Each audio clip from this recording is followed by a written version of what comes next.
International standards తో latest టెక్నాలజీతో quality education అందిస్తుంది the creek planet schools and Ambitus world schools. Welcome to crime diaries. ఈ వారం మన guest one of the best police officer. ఆయనకి ఎక్కడ సమస్య ఉంటే ఆ సమస్య పరిష్కరించడం కాకుండా దాని మూలాలకు వెళ్ళడం అనేది ఆయనకు ఒక స్పెషలిస్ట్. ఆయన ఈ వారం మన గెస్ట్. పేరు ఆకే రవికృష్ణ గారు, IPS, IG, eagle director, Andhra Pradesh. Ravikrishna గారు పోలీస్ డిపార్ట్మెంట్కి వచ్చినప్పుడు మావోయిస్టు ప్రభావిత ప్రాంతాలైన చింతపల్లి, పార్వతీపురం ప్రాంతాలు పనిచేశారు. అక్కడ మావోయిస్టుల వైపు యువత ఎందుకు వెళ్తుంది, వాళ్ళ భావజాలం ఎందుకు ఎక్టర్ అవుతున్నారు అనే విషయాన్ని కనిపెట్టిన ఆయన ఒకవైపు కూంబింగ్ ఆపరేషన్ చేస్తూనే మరోవైపు యువత అటువైపు వెళ్లకుండా ఒక కార్యక్రమం చేపట్టారు.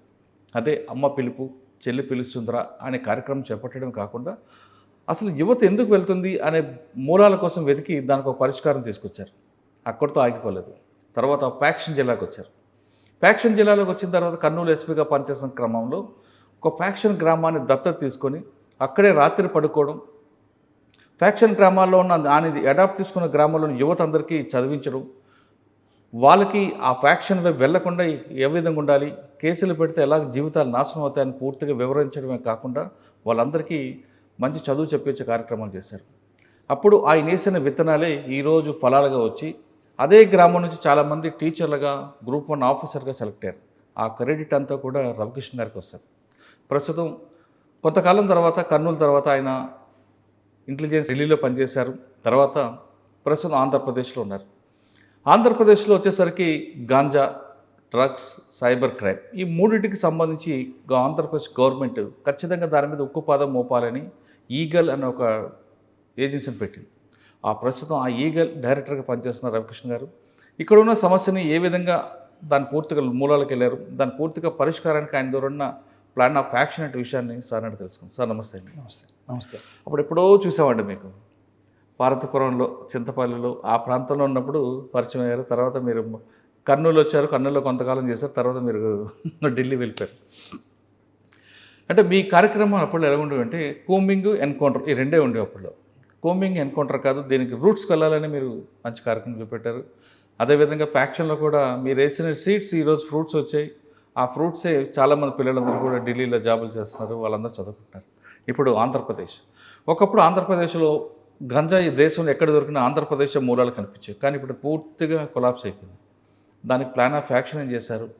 ఒక్క డ్రగ్స్ విషయం కాకుండా సైబర్ క్రైమ్లో పిల్లలకి ఏ విధంగా ఎడ్యుకేట్ చేస్తున్నారు? ఈ ప్రశ్నలకు సమాధానం చెప్పే ముందు ఒక్కసారి వెనక్కి వెళ్ళి చింతపల్లి, పార్వతీపురం, కర్నూలు ఈ మూడిట్లో మీరు చేసిన ఒక కార్యక్రమం, మంచి కార్యక్రమం. అంటే మీరు ముందుగా ఇంట్రడక్షన్లో చెప్పినట్టుగా ఈ పార్వతీపురంలోని ప్రధానంగా ఒకసారి ఒక ఇన్స్పెక్టర్ గారు వాళ్ళ టీంతో ఒక మారుమూల గ్రామానికి వెళ్ళడం జరిగింది, ఆంధ్ర ఒరిస్సా బార్డర్లో. ఆ గ్రామానికి వెళ్ళిన వెంటనే మొత్తం అక్కడ ఉన్న వాళ్ళందరూ కూడా ఇళ్ళలోకి వెళ్ళిపోయి తలుపులు వేసుకున్నారు. అవునా? అంటే పోలీసులు అంటే భయం వాళ్ళకి. సో అప్పుడే నేను ఏఎస్పీగా కొత్తగా అప్పుడు జాయిన్ అవ్వడం. సో ఇది నాకు చాలా అంటే ఒక రకంగా పోలీసులు అంటే రక్షకులు. మనం వెళ్ళామంటే అందరూ బయటికి రావాలి, అందరూ మనల్ని సహాయం అడగాలనే ఉద్దేశంతో ఆ రోజు ఇన్స్పెక్టర్ గారిని అడిగితే ఇంకా ఈ మావోయిస్ట్ ప్రభావిత ప్రాంతాల్లో ప్రజలకు పోలీసులు అంటే భయం అని చెప్పారు. దాన్ని మార్చాలనే ఉద్దేశంతో 360 డిగ్రీస్ చేశాం. అప్పుడే మేము ప్రారంభించిన కార్యక్రమం చెల్లెల కోసం. ప్రతి మహిళ కూడా ధైర్యంగా వాళ్ళకున్న సమస్యని పోలీసులకు చెప్పాలి అని చెప్పే ఉద్దేశంతో పోస్ట్ కార్డ్స్ ముద్రించి ఆ పోస్ట్ కార్డ్స్ అన్నీ కూడా మారుమూల గ్రామాల్లో ఇవ్వడం జరిగింది చెల్లెల కోసం అని చెప్పేసి. సో దాంట్లో రకరకాల సమస్యలు, సామాజిక సమస్యలు అన్నీ మా దృష్టికి వచ్చాయి. ఉదాహరణకి ఒక పోస్ట్ కార్డ్ ఇప్పుడు కూడా నాకు గుర్తుంది.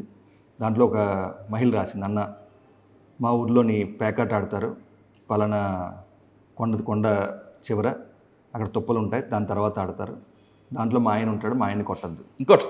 సో ఇట్లాగా ప్రత్యేకంగా అటువంటి కొట్టకుండా మాత్రం సమస్య పరిష్కారం కావాలని చెప్పేసి అలాగా, అంటే అంత ఇన్నోసెంట్గా ఉంటారు అక్కడ మహిళలు అందరూ కూడా. అంటే మా ఏజెన్సీ ప్రాంతంలో అందరూ కూడా అంటే వాళ్ళకి ఆ ధైర్యం వచ్చింది, పోలీసు చెప్తే పని అవుద్ది అని చెప్పేసి. అటువంటి ఎన్నో సామాజిక సమస్యలు, నాటు సారా గురించి, వీటి గురించి ఎన్నో సమస్యలు మాకు రాసేవారు. అన్ని సమస్యలు మేము పరిష్కరించాం. దానివల్ల మారుమూల గ్రామాల్లో కూడా పోలీసులు అంటే భయం తగ్గి, పోలీసులు వెళ్తే ఇంక మాకు వాళ్ళ సమస్యలు చెప్పుకునేవారు. వందలాది మెడికల్ క్యాంప్స్ కండక్ట్ చేసాం. చాలామందికి మావోయిస్టులు తల్లిదండ్రులు కూడా మేము కొంతమంది అక్కడ కలిసినప్పుడు వాళ్ళకి కళ్ళకి కలద్దాలు ఉండేవి. వాళ్ళు ఎప్పుడు చూపు కూడా చూసుకోవడానికి సరైన పరిష్కారాలు ఉండేవి కావు. మెడికల్ క్యాంప్స్ పెట్టి వాళ్ళకు కూడా కళ్ళద్దాలు ఇప్పించాం. సో అట్లాగా మేము ప్రారంభించిన కార్యక్రమం తర్వాత చింతపల్లి వచ్చినప్పుడు అమ్మ పిలుపు కార్యక్రమం మొదలుపెట్టాం. అమ్మ పిలుపు ప్రధానమైన ఉద్దేశం ప్రతి ఒక్కరు కూడా బ్యాలెట్, మన డెమోక్రసీలో ఆయుధం కంటే మనకి అక్షరం చాలా గొప్పది. అదేవిధంగా బ్యాలెట్ కంటే ఎట్టి పరిస్థితుల్లో కూడా బుల్లెట్ అనేది పెద్దది కాదు. బ్యాలెట్ అన్నది మన డెమోక్రసీలో మూలం కాబట్టి బ్యాలెట్ ద్వారానే మనకి అధికారం రావాలి, బుల్లెట్ ద్వారా కాదు. అదేవిధంగా మావోయిస్టులు కూడా ఆ ఐడియాలజీ బయటికి తీసుకురావాలని అమ్మ పిలుపు కార్యక్రమం మొదలుపెట్టాం. ఎన్నో విస్తృతమైన కార్యక్రమాలు చేస్తాం. దాంట్లో ప్రధానంగా మేము ప్రతి గ్రామం నడుచుకుంటూ వెళ్తుంటే మాకు ఎన్నో సమస్యలు, ఎన్నో రకాల అనుభవాలు వచ్చినాయి. ఉదాహరణకి నేను ఒక గ్రామం వెళ్ళినప్పుడు ఒక స్కూల్లో మేము పిల్లలతో మాట్లాడుతున్నప్పుడు యాదృచ్ఛికంగా నేను ఎవరైనా సముద్రం చూశారని అడిగాను, విశాఖపట్నం చూశారని. ఒకళ్ళు కూడా చేయట్లేదు. సో చాలా ఆశ్చర్యం అనిపించింది. అలాగే ప్రతి కాలేజీకి వెళ్ళినప్పుడు ప్రతి చోట కూడా నేను వాళ్ళకి కాలేజీలో అడిగినప్పుడు విశాఖపట్నం చూడని వాళ్ళే ఎక్కువ మంది ఉన్నారు. కనీసం ఒకళ్ళిద్దరు కూడా చూసినట్టు చెప్పలేదు. సో ఆ టైంలోని వినీత్ బిజ్లాల్ గారు ఎస్పీ, నేను ఏఎస్పీ చింతపల్లిగా ఉన్నాను. సార్కి ఫోన్ చేసి మాకు ఒక బస్సు ఇవ్వండి సార్, ఈ పిల్లలందరినీ మేము విశాఖపట్నం పంపిస్తాం, జస్ట్ మనకి బాహ్య ప్రపంచం తెలియాలి వీళ్ళందరికీ కూడా అనే ఉద్దేశంతో వాళ్ళని పెట్టడం. తర్వాత సార్ కూడా దాన్ని ఒక మంచి కార్యక్రమం తీర్చిదిద్ది సార్ ప్రత్యేకంగా ఆ కార్యక్రమంలోని ఎన్నో యాడ్ చేసి విశాఖపట్నంలో సముద్రం, అదేవిధంగా ఇంకా ఇతరత్ర ప్రాంతాలు చూపించి వాళ్ళకు ఎక్స్కర్షన్ కింద మార్చడం జరిగింది. ఈరోజు కూడా ఆ కార్యక్రమం కొనసాగుతుందని ఇటీవల చాలామంది చెప్పారు. అదేవిధంగా అక్కడ మనకి పోలీస్ స్టేషన్ రావాలంటే భయం. సో అక్కడ యువతకు కూడా ఉద్యోగాలు కల్పించడం కోసం కృష్ణపట్నం పోర్టులో మాట్లాడి వాళ్ళ బస్సుల ద్వారా వచ్చి ఎంతోమంది ఉపాధి కల్పించడం జరిగింది. సో మావోయిస్టులందరికీ వాళ్ళ ఇళ్ళకి వెళ్ళి చెప్పడం జరిగింది. సో ఇట్లాగా విస్తృతంగా గాంధీయన్ పోలీసింగ్ మేము ప్రజల్లోకి తీసుకెళ్ళడం జరిగింది. ప్రత్యేకంగా ఇలా చేయడం వల్ల చాలా గ్రామాల్లో మార్పు వచ్చింది. ప్రజలకి పోలీసులకి మధ్య ఎప్పుడైతే సత్సంబంధాలు ఉంటాయో అటువంటి ప్రాంతాల్లోని ఈ మావోయిజం కానీ టెర్రరిజం కానీ ఇటువంటి సమస్యలు ఉండవని మేము మాకు అనుభవపూర్వకంగా తెలిసింది. సార్ మీరు రూట్స్కి వెళ్ళారు, అదంతా చేసుకొస్తున్నారు, కానీ అక్కడ మీకు ఒక ట్రబుల్ మాంగర్ ఉండేవారు బాకూరు వెంకటరమణ అలియాస్ గణేష్. రెగ్యులర్ ఏదో ఒక ఎఫెక్ట్ చేయడం, ఏదో ఒక ఎఫెన్స్ చేయడం చేస్తాడు. మరి ఆయన మీద ఇప్పుడు ఫోకస్ పెట్టారా? అప్పట్లోని చాలా కొమ్మింగ్ ఆపరేషన్లు, రకరకాల కార్యక్రమాలు బోత్ పోలీసింగ్ పరంగా ఏం చేయాలో అవన్నీ చేసేవాళ్ళం. అదేవిధంగా ప్రజల్లో మౌలికమైన మార్పు రెండు కూడా చేయడం జరిగింది. దానివల్ల ఎన్నో రకాల సమస్యలు, అంటే తర్వాత కాలంలోని ఎంతోమంది మావోయిస్టులు, అదేవిధంగా మిలీషియా మెంబర్స్ నేనున్న సమయంలోని తర్వాత సమయంలో చాలామంది సరెండర్ అయ్యారు. జనజీవన స్రవంతిలో కలిశారు. ఇప్పుడు కూడా మేము ఇప్పుడు కోరుకునేది ఒకటే, అందరూ కూడా జనజీవన స్రవంతిలోకి రావాలి, మెయిన్ స్ట్రీమ్ పాలిటిక్స్లో పాల్గొవాలి, దాని ద్వారా రాజ్యాధికారం సాధించాలి. అక్కడ నుండి ఎక్కడికొచ్చారండి? సో చింతపల్లి తర్వాత నేను గుంటూరు ఎస్పీగా పనిచేశాను కొన్నాళ్ళు. తర్వాత కర్నూలు ఎస్పీగా, మీరు ఇందాక కర్నూలు గురించి చెప్తున్నారు. గుంటూరులో ఏముందండి సార్ మీకు ఛాలెంజ్ ఏమొచ్చింది? క్లబ్లు ఉండేవి అప్పుడు. గుంటూరులో మేము ఈ క్లబ్స్ మీద కూడా చాలా దాడులు చేసేవాళ్ళం. సో ఒక రకంగా ప్యాకాట్ అనే సామాజిక వ్యసనాన్ని చాలా గట్టిగా డీల్ చేసాం. అదేవిధంగా వీధి బాలల గురించి పనిచేయడం జరిగింది. అక్కడ ఎన్నో రకాల కార్యక్రమాలు చేస్తూ క్రైమ్ తగ్గించడం కోసం ప్రత్యేకంగా అక్కడ కూడా చెల్లెల కోసం కార్యక్రమం ఎక్స్పెషల్లీ బేసిక్ పోలీసింగ్ చాలా కఠినంగా అమలు చేసాం గుంటూరులో. దానివల్ల ఈరోజు కూడా చాలామంది గుంటూరు నుంచి కనిపించిన వెంటనే వాళ్ళు చాలా ఆప్యాయంగా పలకరిస్తారు, మాట్లాడతారు. ఒక ఎస్పీగా కాకుండా వాళ్ళ కుటుంబ సభ్యులుగా నన్ను చూసుకుంటారు గుంటూరులో కూడా. సో అక్కడ కూడా ఎక్కడైతే హాస్టల్స్ ఉంటాయి, మహిళా hostels, eve teasing, crime against women, వాటి మీద ఎక్కువ ఫోకస్ చేయడం జరిగింది. అదేవిధంగా చైన్ స్నాచింగ్స్, అవన్నీ కూడా గుంటూరులో ఉన్నప్పుడు చాలా విస్తృతంగా వాటి మీద మేము ఫోకస్ చేయడం వల్ల బేసిక్ పోలీసింగ్ చాలా స్ట్రెంథన్ చేయడం జరిగింది. సార్ గుంటూరు నుంచి అంటే మీరు మావోయిజం నుంచి రౌడీజంకి వచ్చారు, రౌడీజం నుంచి ఫ్యాక్షనిజంకి వెళ్ళారు. ఫ్యాక్షన్ కర్నూలు వెళ్ళగానే అప్పటికే కర్నూలు ఫ్యాక్షన్ జిల్లాలుగా పేరుంది. అంటే అంతకుముందు పనిచేసిన ఆఫీసులు ఎన్కౌంటర్లు చేసినా ఇంకా అక్కడక్కడ కనిపిస్తుంది. పర్టికులర్గా కప్పట్రాల మీకు వచ్చిన ఛాలెంజ్ ఏంటి? కప్పట్రాల గ్రామాన్ని మీరు దత్త తీసుకోవడం వెనక ఉద్దేశం ఏంటండి? నేను 2006లో ఐపీఎస్లో జాయిన్ అయ్యాను. జాయిన్ అయిన వెంటనే మాకు ఈ రాష్ట్రం అంతా కూడా మాకు కొన్ని ఫస్ట్ మేము వచ్చి రాగానే డిస్ట్రిక్ట్ ప్రాక్టికల్ ట్రైనింగ్ అని అన్ని చోట్లకి పంపించారు. సో 2007లో మొదట నేను చూసిన విలేజ్ కప్పట్రాల. సో ఆ రోజే నేను చాలామందితో మాట్లాడడం జరిగింది, కొంతమంది కుటుంబ సభ్యులతో మాట్లాడడం జరిగింది. ఫ్యాక్షన్ వల్ల మహిళలు, పిల్లలు ఎక్కువ నష్టపోతారు. గ్రామం విడిపోయిన తర్వాత వీళ్ళు వ్యవసాయం చేయలేరు, వాళ్ళు వ్యవసాయం చేయలేరు. వీళ్ళ పంటను వాళ్ళు ధ్వంసం చేస్తారు, వాళ్ళ పంటను వీళ్ళు ధ్వంసం చేస్తారు. అత్యంత పేదరికంలో చాలామంది నివసిస్తారు. జైలుకి వెళ్ళినా, చనిపోయినా వాళ్ళ కుటుంబాలు వేదన పడతాయి. ఆ పిల్లలు చదువుకోకుండా ఉన్న పరిస్థితులు అన్నీ చాలా చాలా బాధాకరమైన పరిస్థితులు నేను చూడడం జరిగింది. నేను 2014లోని కర్నూలు ఎస్పీగా ఛార్జ్ తీసుకున్న తర్వాత మొదటి రోజు నేను విజిట్ చేసిన విలేజ్ కూడా కప్పట్రాలి. సో అలాగా కప్పట్రాలకి నాకు పోలీస్గా నేను ఐపీఎస్గా జాయిన్ అయిన నుంచి మొత్తం ప్రతిరోజు కూడా నాకు ఒక అంచనా ఉంది. ఆ కప్పట్రాల విలేజ్లో ఏం జరుగుతుంది, ఎలా జరుగుతుంది, దాన్ని మార్పు చేయాలి. కేవలం పోలీసింగ్ వల్లే కాదు, గాంధీయన్ పోలీసింగ్ అంటే ఇంకా మనం ఎక్కువగా ప్రజలతో మమేకం అవడం వల్ల వాళ్ళకి పోలీస్ కేసుల వల్ల వచ్చే నష్టాలు చెప్పాలి. అదేవిధంగా వాళ్ళ మౌలికమైన మార్పు తీసుకురావాలి. ఈ ఫ్యాక్షన్ వల్ల ఎవరు కూడా నష్టపోయేది కానీ ఎవరు లాభపడేది లేదు, 2 వర్గాలు నష్టపోతాయి అనే ఉద్దేశంతో ఈ కప్పట్రాల గ్రామాన్ని సుమారుగా 2015లో దత్తత తీసుకోవడం జరిగింది. సో ఆ దత్తత తీసుకున్న తర్వాత ఎన్నో కార్యక్రమాలు చేపట్టడం జరిగింది. సార్ మీరు వెళ్ళకముందే వెళ్ళిన తర్వాత వెంకటప్పల నాయుడు మర్డర్ జరిగింది. ముందండి అది తర్వాత 2008లో ఎప్పుడు జరిగింది. అచ్చా, అక్కడ నుంచి మీరు దాని మీద ఎక్కువ ఫోకస్ పెట్టుకున్నారు. 2014లో నేను ఎస్పీగా జాయిన్ అయినప్పుడు నేను ఆ గ్రామాన్ని విజిట్ చేయడం, ఆ గ్రామంలో ఎంతమంది నష్టపోయారు వీళ్ళందరినీ గమనించడం, ఎన్నో కథలు. అంటే నేను ఎక్కువ నా మొదటి రోజు నుంచి నేను ఉద్యోగంలో జాయిన్ ఐపీఎస్లో ఎక్కువగా ప్రజలతో కలిసేవాడిని. ప్రజలు ఎక్కడికి మనం కలుస్తామో నాకు విస్తృతంగా గ్రౌండ్ లెవెల్ సమాచారం నాకు తెలిసేది. నేను ఎక్కడ పని చేసినా సరే గ్రామాల నుంచి కూడా నాకు ప్యూర్ ఇన్ఫర్మేషన్, అంటే ఇంక వాళ్ళు చెప్తుంటారు ఇక్కడ ఈ సమస్య రాబోతుంది. సో అందుకే ముందుగానే మేము ఆ సమస్య రాకుండా, ఆ సమస్య పెద్దది కాకుండా పరిష్కారాలు చేసేవాళ్ళం. కొన్ని సందర్భాల్లో సబ్ ఇన్స్పెక్టర్ తెలియని సమాచారం కూడా ఎస్పీకి నాకు వచ్చింది. దానివల్ల ఏమైందంటే లా అండ్ ఆర్డర్ పరిస్థితి, శాంతి భద్రతలను పటిష్టంగా చేయడం కోసం మనం ఎన్నో రకాలుగా ప్రజలతో మమేకం అవ్వాలి. అధికారులు అందరూ కూడా ప్రజలతో మమేకం అయితే ఇంకా ఖచ్చితంగా మౌలికమైన మార్పు వస్తుంది. అదేవిధంగా ప్రజల్లో కూడా నమ్మకం కలుగుతుంది. సార్ ఒక కప్పట్రాలే కాకుండా చుట్టుపక్కల పత్తికొండ, కొన్ని అవుకు ఈ ప్రాంతాల్లో కూడా మీకు కనిపిస్తుంటారు ఫ్యాక్షన్. కానీ మీరు కప్పట్రాలనే అడాప్ట్ చేసుకోవడం, అక్కడ నైట్ టైం పడుకోవడం అనక అంటే ఒక కప్పట్రాలనే కాదు, నేను ఎస్పీగా ఉన్నప్పుడు అన్ని ఫ్యాక్షన్ గ్రామాల మీద దృష్టి పెట్టాను. కప్పట్రాల మనకి ఫ్యాక్షన్ చరిత్ర చాలా ఎక్కువ చరిత్ర. అంటే ఇంకా మనకి రాయలసీమ అనగానే, కర్నూలు అనగానే కప్పట్రాలు అందరికీ గుర్తొస్తుంది. ఎందుకంటే ఫ్యాక్షన్ వల్ల ఎక్కువ నష్టపోయిన గ్రామం అదే. ఫ్యాక్షన్ సంస్కృతిని కూడా ఆ గ్రామం నుంచి వేరే గ్రామాలకి వెళ్ళడం కూడా అక్కడ జరగడం జరిగింది. దానివల్ల ఈ గ్రామం ప్రత్యేకత ఉండడం వల్ల ఆ గ్రామాన్ని దత్తత తీసుకోవడం జరిగింది. ఆ గ్రామంలో కూడా చాలా కథలు. మనం ఉదాహరణకి నేను ఒక స్కూల్కి వెళ్ళాను, గ్రామంలో స్కూల్కి. అక్కడ 6వ క్లాస్ నుంచి 10వ క్లాస్ చదివే పిల్లలు కూడా ఎలిమెంటరీ స్కూల్ వరండాలకు వచ్చి చదువుకుంటున్నారు. అంటే వాళ్ళకి ప్రత్యేకంగా బడిలేదు. సో వాళ్ళని ఎందుకు ఇలా జరిగిందంటే ఇంకా సుమారుగా ఒక 15-20 సంవత్సరాల క్రితమే కప్పట్రాలకి హై స్కూల్ శాంక్షన్ అయింది. అప్పట్లో ఫండ్స్ కూడా శాంక్షన్ అయినాయి. కానీ గ్రూప్ తగాదాల వల్ల ఆ పర్టికులర్ బడి రాలేకపోయింది. సో ఆ ఫైల్ ఎక్కడ తీసుకుని ప్రత్యేకంగా ఫైల్ తయారు చేసుకుని ఎస్పీ కింద కాకుండా ఒక కప్పట్రాల దత్తత తీసుకుని ఒక పౌరుడిగా నేను జిల్లా కలెక్టర్ గారిని, ఇంకా అప్పుడున్న మినిస్టర్ గారిని అందరినీ కలవడం జరిగింది. ఇమీడియట్గా వాళ్ళు ఫండ్స్ శాంక్షన్ చేయడం, ప్రతి బ్రిక్ కూడా ఈరోజు నాకు తెలుసు అక్కడ కప్పట్రాలు బిల్డ్ చేయడం.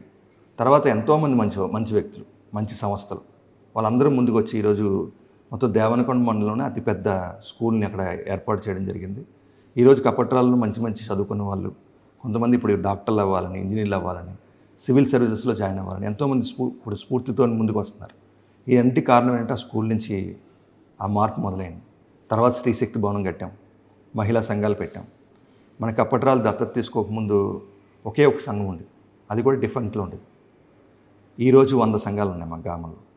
మా గ్రామంలో సుమారుగా 1000 మంది మహిళా సంఘాల్లో పనిచేస్తున్నారు. వాళ్ళకి ప్రత్యేకంగా ప్రతి వారం కూడా మేము ఒక వీడియో కాన్ఫరెన్స్ పెట్టుకుంటాం.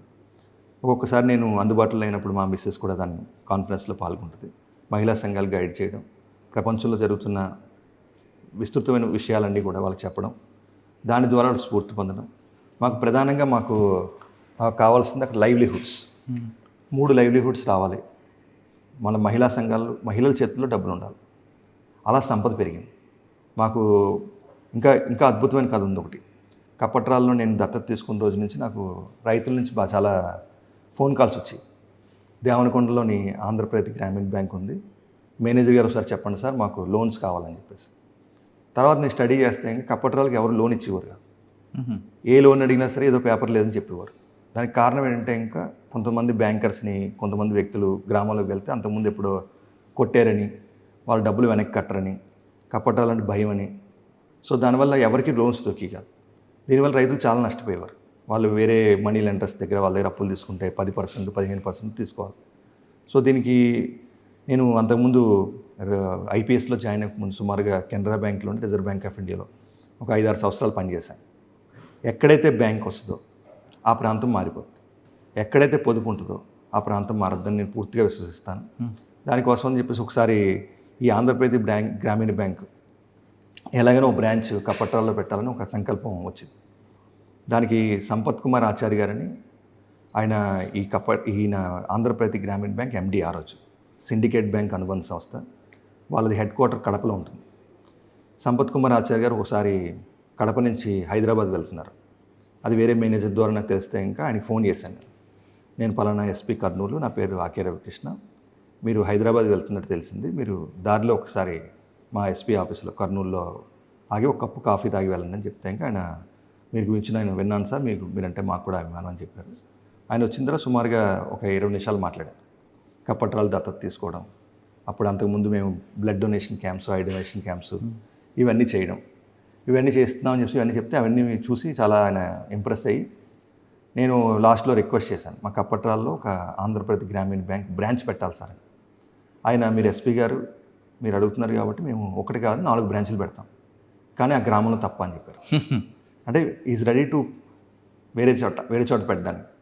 నేను మళ్ళీ ఇంకో 10 నిమిషాలు ఎక్స్ప్లెయిన్ చేసి అట్లా ఇది కాదు, ఈ గ్రామం ఇంతలాగా నష్టపోయింది అండ్ వాళ్ళు మీరు పెట్టకపోవడానికి కారణాలు కూడా నాకు తెలుసు కాబట్టి నాది బాధ్యత, వాళ్ళు మీరు 100 రూపాయలు లోన్ ఇవ్వండి, 100 రూపాయలు కడతారు, సో 9 షూరిటీ ఆ బ్యాంక్కి అని ఆ రోజు వాళ్ళకి చెప్పడం జరిగింది. ఆ రోజు ఆ బ్యాంక్ పెట్టిన తర్వాత ఆయన అన్నీ కన్విన్సింగ్గా విన్న తర్వాత హైదరాబాద్ వెళ్ళి రాత్రే ఆయన ఫ్యాక్స్ ఇచ్చారు. ఫోన్ చేసి రవికృష్ణ గారు మీకు కప్పట్రాల బ్రాంచ్ శాంక్షన్ అయింది, రిజర్వ్ బ్యాంక్ ఆఫ్ ఇండియాకి కూడా మేము సమాచారం ఇచ్చేసామని చెప్పారు. కేడీసీసీ అక్కడ ఒక బిల్డింగ్ ఖాళీ ఉంటే ఇంకా ఆ బిల్డింగ్లోని బ్రాంచ్ స్టార్ట్ చేశారు. ఆ బ్రాంచ్ పెట్టే ముందు మేము కప్పట్రాల రచ్చబండ దగ్గర ఒక మీటింగ్ పెట్టాం రైతులకి, మహిళలకి, పిల్లలందరికీ కూడా. ఆ మీటింగ్లో నేను బంగారు బాతుగా చెప్పాను, బ్యాంక్ అంటే బంగారు బాతులాట, ప్రతిరోజు మీకు బంగారు గుడ్డు పెడతారు, మీరు ఆ గుడ్డు తీసుకుని బతకాలి కానీ దాన్ని కోసేస్తే ఏముండదు, మీరు లోన్ తీసుకోండి మళ్ళీ కట్టండి, ఎన్నిసార్లు మీరు లోన్ కట్టేస్తుంటే మీకు 100 సంవత్సరాల దాకా ఈ కప్పట్రాల గ్రామానికి సమస్య ఉందని చెప్పాను. ఆ మాట వాళ్ళు ఈరోజు కూడా గౌరవిస్తున్నారు. 10 సంవత్సరాలు అయింది అది బ్యాంక్ పెట్టి, ఈరోజు 14 కోట్ల మన టర్న్ ఓవర్తో బ్యాంక్ నడుస్తుంది. సూపర్. అండ్ ప్రతి మహిళా సంఘానికి వితౌట్ ఎనీ కొల్లేటరల్, అంటే ఇంకా వాళ్ళ ఆస్తులు కానీ పత్రాలు కానీ వీళ్ళ అగ్రికల్చర్ వ్యవసాయ భూమి కానీ ఏం పెట్టకుండా ఒక మహిళా సంఘానికి 15 లక్షల రూపాయలు లోన్ ఇచ్చే స్థాయికి చేరేవారు. అంటే ప్రతి మహిళ 1,00,000-1,50,000 రూపాయలు లోన్ తీసుకొచ్చారు. ఓకే. సో అట్లాగా మహిళా సంఘాలు అభివృద్ధి చెందడం, గ్రామంలో సంపద రావడం, అన్ని ప్రభుత్వ పథకాలు వాళ్ళకి అందడం, అదేవిధంగా బ్యాంకు, అదేవిధంగా ఒక కళ్యాణ మండపం కట్టాము, స్త్రీ శక్తి భవనం కట్టాము. ఇట్లా ఇన్ని కార్యక్రమాలు చేయడం వల్ల ఈరోజు గ్రామం ఒక అశాంతి నుంచి శాంతిపై ప్రయాణిస్తుంది. ఈరోజు ఒక మంచి గ్రామంగా, ఆదర్శ గ్రామంగా మొత్తం చుట్టుపక్కల ఉన్న గ్రామాలన్నీ కూడా ఇప్పుడు ఈరోజు కప్పట్రాల వైపు చూస్తుంది. సార్ అదొక్కటే కాకుండా మీరు ఇచ్చిన ట్రైనింగ్ వల్ల మిమ్మల్ని స్ఫూర్తిగా తీసుకొని కొంతమంది సివిల్స్ సాధించారు, గ్రూప్ 1 సాధించారు, అలా ఆ విధంగా ఎంతమంది ఉండొచ్చు? అంటే ఇప్పుడు గ్రూప్స్, సివిల్స్ ఇంకా చదువుతున్నారు పిల్లలందరూ కూడా. లాస్ట్ బ్యాచ్ రీసెంట్గా మనకి 8 మంది టీచర్లు అయ్యారు. So government teachers. సో వాళ్ళు ఇప్పుడు నిన్న మేము ఒక అమ్మాయికి సన్మానం చేసాం. ఒక అమ్మాయి 9వ క్లాస్ 10వ క్లాస్ ఉన్న సమయంలో కూడా సుగ్గికి వెళ్ళేవారు. మనకి గుంటూరులోని మనకి కాటన్ మిల్స్ అవి ఉంటాయి, ఫ్యామిలీ మొత్తం కప్పట్రాల నుంచి వలస వెళ్ళి అక్కడ పని చేసుకుంటారు. సో ఆ అమ్మాయి చదువు కూడా ఆగిపోతుంది, అక్కడ కూడా ఆ అమ్మాయి కూడా పని చేయాల్సిన పరిస్థితులు ఉంటాయి. సో ఇటువంటి పరిస్థితుల నుంచి ఆ అమ్మాయిని మోటివేట్ చేసి ఆ అమ్మాయికి తానా వాళ్ళు ప్రత్యేకంగా అమ్మాయిని అడాప్ట్ చేసుకున్నారు. తానా వాళ్ళే మనకి శ్రీశక్తి భవనం కట్టారు అక్కడ. ఆ అమ్మాయిని అడాప్ట్ చేసుకుని ఆ అమ్మాయిని చదివించారు. ఆ అమ్మాయి ఇప్పుడు అగ్రికల్చర్లోని బీఎస్సీకి తిరుపతిలో సీట్ వచ్చింది, మంచి ర్యాంక్ వచ్చింది అమ్మాయికి ఎంసెట్లో కూడా. సో అమ్మాయి ఇప్పుడు ఈరోజు అమ్మాయి లక్ష్యం ఒక ఐఏఎస్ ఆఫీసర్ అవ్వాలని చెప్పి అమ్మాయి లక్ష్యం పెట్టుకుంది. సో అమ్మాయి మీకు గైడ్ చేస్తున్నాం, ఆమెకు కావాల్సిన సహాయ సహకారాలు అన్నీ అందిస్తున్నాం. అలా చాలామంది పిల్లలు ఈరోజు ఇన్స్పైర్ అవుతున్నారు. కొంతమంది గవర్నమెంట్ జాబుల్లోని, కొంతమంది ప్రైవేట్ జాబుల్లోని, అన్ని రకాలుగా. సో గ్రామంలో విద్యార్థులు ప్రత్యేకంగా మేము ఫోకస్ పెట్టింది విద్యార్థుల మీద, రైతుల మీద, మహిళల మీద. సో ఇదంతా కూడా రెవెన్యూ డిపార్ట్మెంట్ చేయాలి కదా. అంటే ఇది గ్రామాన్ని దత్తత తీసుకున్నప్పుడు ఇది గ్రామం మాది, మా కుటుంబంలో భాగం. నేను ఢిల్లీ వెళ్ళి తర్వాత ఇక్కడికి వచ్చినప్పుడు సుమారుగా 2 బస్సులు జనం వచ్చారండి. 2 బస్సులు వేసుకుని నేను వస్తాను విలేజ్కి అని చెప్పినా సరే వాళ్ళు మమ్మల్ని చూడడానికి, మా కుటుంబాన్ని చూడడానికి సో ప్రత్యేకంగా ఇక్కడ రావడం జరిగింది. అంత అభిమానం వాళ్ళకు ఉంది. మేము కూడా వాళ్ళని ఇప్పుడు కూడా ఎవరైనా ఫోన్ చేసి ఒక ఫ్యామిలీ మెంబర్ లాగా. ఒక ఫ్యామిలీ మెంబర్స్ కింద. సో అదేవిధంగా ఇప్పుడు సేట్రీస్ అని ఒక సంస్థ వచ్చింది మాకు బెంగళూరు నుంచి. సుమారుగా 1,00,000 మొక్కలు వాళ్ళు ఉచితంగా పళ్ళ మొక్కలు పంపిణీ చేశారు గత 2-3 సంవత్సరాలుగా. సో రైతులకి ప్రత్యేకంగా వాళ్ళు శిక్షణ ఇస్తున్నారు, వాళ్ళకి ఫ్రీగా వాళ్ళ గుంటలు తవ్వుకోవడానికి ఒక చెరువు బాగు చేస్తున్నారు. సో ఎన్నో రకాలుగా కోరమండల సంస్థ మాతో పాటు ఉంది. ఇట్లా ఎన్నో రకాల సంస్థలు ఉన్నాయి, మంచి వ్యక్తులు ఉన్నారు, అందరూ కూడా కప్పటాల వైపు చూస్తున్నారు. ఇంకా ముందు మేము ఇంకా ప్రాజెక్ట్స్ తీసుకురావాలని ప్రయత్నం చేస్తున్నాం. Okay. So lot of activities. Sir, Kurnool నుండి కొంతకాలం మీరు అదృష్టం అయిపోయారు. ఎక్కడికి వెళ్ళారండి? దాదాపు 8 సంవత్సరాలు. సుమారుగా ఒక 6 సంవత్సరాలు నేను సెంట్రల్ డిప్యూటేషన్లో పనిచేశాను, మినిస్ట్రీ ఆఫ్ హోమ్ అఫైర్స్లో. సో అక్కడ కూడా చాలా విషయాలు నేను నేర్చుకున్నాను, జాతీయ భద్రతకు సంబంధించిన అంశాలు, అదేవిధంగా ఇంకా వరల్డ్ బెస్ట్ ప్రాక్టీసెస్ అవన్నీ కూడా నేను చూడడం జరిగింది. అదేవిధంగా నేను మినిస్ట్రీ ఆఫ్ ఎక్స్టర్నల్ అఫైర్స్లో కూడా 3 సంవత్సరాలు నేను చైనాలో పనిచేయడం జరిగింది, బీజింగ్లోని ఎంబసీ ఆఫ్ ఇండియాలో కౌన్సిలర్గా. అక్కడ కూడా ఎన్నో విషయాలు నేను నేర్చుకున్నాను. అక్కడ చీఫ్ సెక్యూరిటీ ఆఫీసర్ కింద, చీఫ్ వీసా ఆఫీసర్ కింద ఎన్నో రకాలుగా నేను నా విధులు నిర్వర్తించాను. సుమారుగా మేము ఒక 50 దేశాల డిప్లొమాట్స్తో కూడా రకరకాల ఇంటర్నల్ సెక్యూరిటీ అంశాలు అవన్నీ కూడా మేము అక్కడ తెలుసుకోవడం జరిగింది. మీరు పుట్టింది ఎక్కడండి? నేను పుట్టింది రాజమండ్రి అండి. రాజమండ్రి నుంచి మీరు ఇంటర్నేషనల్లో మీ ఎక్స్పోజ్ అయిపోయారు. అవును. ఓకే సార్, అక్కడ 8 సంవత్సరాల తర్వాత ఆంధ్రప్రదేశ్ క్యాడర్ కాబట్టి మీకు వచ్చారు. ఇక్కడ రాగానే మీకు గాంజా, మీకు ఆ టార్గెట్ ఇవ్వడానికి కారణం ఏంటనుకోవచ్చు? మీరు తీసుకున్న తర్వాత ఛాలెంజ్ ఏమొచ్చు? సో హానరబుల్ సీఎం గారు వచ్చినప్పుడు ఈ టాస్క్ ప్రత్యేకంగా ఇవ్వడం జరిగింది. ఆంధ్రప్రదేశ్ ప్రభుత్వం చాలా కఠినంగా ఈ గంజాయి డ్రగ్స్ వల్ల మన యువత నష్టపోతుందని చెప్పేసి ఒక సంస్థను స్థాపించాలని చెప్పేసి ఆయన సంకల్పించారు. యాంటీ నార్కోటిక్ టాస్క్ ఫోర్స్కి ఈగల్ అని నామకరణం కూడా దానికి చేశారు. అంటే ఈగల్ అని పెట్టడం ఏంటండి? ఈగల్ అంటే ఇంకా elite anti narcotics group for law enforcement abbreviation. ప్రత్యేకంగా ఈగల్ అంటే ఇంకా మనకి గ్రద్దుకు మనకందరూ తెలుస్తుంది కూడా. ఈగల్ ప్రత్యేకంగా చాలా షార్ప్ ఫోకస్ ఉంటుంది. అది ఎంత దూరం నుంచి అయినా సరే, ఎక్కడ ఏ విధమైన జరిగినా సరే ఒక 10 కిలోమీటర్ల పై నుంచి కూడా చూడగలుగుతాం. సో ఆ క్వాలిటీస్ ప్రకారం కూడా ఈ సంస్థకి ఈగల్ అని పేరు పెట్టడం జరిగింది. ప్రత్యేకంగా నేను ఈగల్ మన పుట్టిన తర్వాత మేము సదరన్ డీజీపీస్ కాన్ఫరెన్స్కి వెళ్ళాం చెన్నైలో ఫస్ట్లో.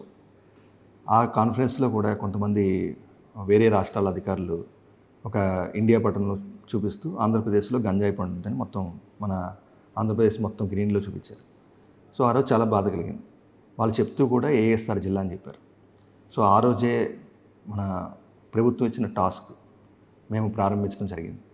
ఎందుకంటే ఏఎస్ఆర్ అంటే ఇంకా అల్లూరి సీతారామరాజు. అల్లూరి సీతారామరాజు నేను చిన్నప్పటి నుంచి నేను స్ఫూర్తి పొందాను ఆయన ద్వారా.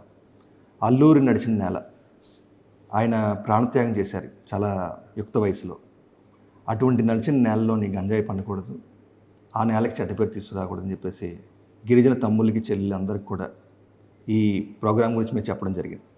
ప్రత్యేకంగా మేము దీని ద్వారా అల్లూరు నడిచిన నేలలోని ఈ గంజాయి ఇటువంటి పండకూడదని చెప్పేసి ఎన్నో రకాల కార్యక్రమాలు చేపట్టాం. అంటే అక్కడ ముందు గిరిజనులందరికీ సమాజపరిచి అల్లూరు సీతారామ నడిచిన నేల ఇక్కడ మనం గంజాయి పండించకూడదని మీరు ఎక్స్ప్లెయిన్ చేశారా? ఎస్. సో ఈరోజు ఆంధ్రప్రదేశ్లో గంజాయి సాగుని పూర్తిగా నిర్మూలించడం జరిగింది. దీన్ని అచీవ్ అవ్వడానికి రకరకాల మార్గాలు ఉపయోగించాం. ఒకటి మన డిస్ట్రిక్ట్ పోలీస్ ద్వారా డ్రోన్ సర్వేలెన్స్, అడ్రిన్ శాటిలైట్స్, కోఆర్డినేట్ సర్చ్ ఆపరేషన్స్, విస్తృతమైన అవేర్నెస్ క్యాంపెయిన్స్, ప్రతి గ్రామానికి వెళ్ళడం, ఈ గంజాయి వల్ల నష్టాలు చెప్పడం, కేస్ స్టడీస్ చెప్పడం. ఉదాహరణకి ఒక కేస్ స్టడీ ఏంటంటే విజయనగరంలో ఒక అమ్మాయి ఇన్స్టాగ్రామ్ గ్రూప్లో బానిస అయ్యి, ఆ అమ్మాయి అర్ధరాత్రి 2 గంటలకి ఇంటికి వస్తుందని ఒక తల్లి మాకు ఫోన్ చేసింది 1972 కాల్ సెంటర్. సో ఆ గంజాయి మొక్క పండించింది ఎవరు? ఈరోజు ఆ అమ్మాయి ఆ తల్లి అడిగింది మమ్మల్ని, నేను ఎందుకు బతుకున్నానో నాకు తెలియట్లేదు, ఈరోజు మా కూతురు 2 గంటలకి ఇంటికి వస్తుంది అని చెప్పి. ఆ అమ్మాయి 14 సంవత్సరాల తమ్ముడికి కూడా గంజాయి అలవాటు చేసింది. సో వాళ్ళందరినీ మనం డీఅడిక్షన్ సెంటర్ పంపించాము. ఇటువంటి కేస్ స్టడీస్ కూడా మేము విశాఖపట్నం మన ఈ ఏఎస్ఆర్ జిల్లాలోని రైతులు చెప్తున్నాం. ఇవన్నీ జరుగుతున్నాయి, ఈ గంజాయి వల్ల ఇంతమంది నష్టపోతున్నారు, కుటుంబాలు కూలిపోతున్నాయని చెప్పేసి. అదేవిధంగా పోలీసింగ్ ఇలా చేస్తూ, అదేవిధంగా ఆల్టర్నేటివ్ క్రాప్ సపోర్ట్. ఉదాహరణకి ఆల్టర్నేటివ్ క్రాప్ సపోర్ట్లో లాస్ట్ ఇయర్ గత సంవత్సరంలో 46 లక్షల శాప్లింగ్స్ ఉచితంగా పంపిణీ చేయడం జరిగింది. సుమారుగా 10,803 ఎకరాలకి ఇది పంపిణీ చేయడం జరిగింది. ఈ సంవత్సరం గవర్నమెంట్ ఆపరేషన్ చైతన్యం అని చెప్పేసి 2 కోట్ల మొక్కలు పంపిణీ చేయాలని లక్ష్యం పెట్టుకుంది. 2 కోట్ల మొక్కలు పంపిణీ చేయడం కాకుండా 21 రకాల సీడ్స్ కూడా పంపిణీ చేయాలి.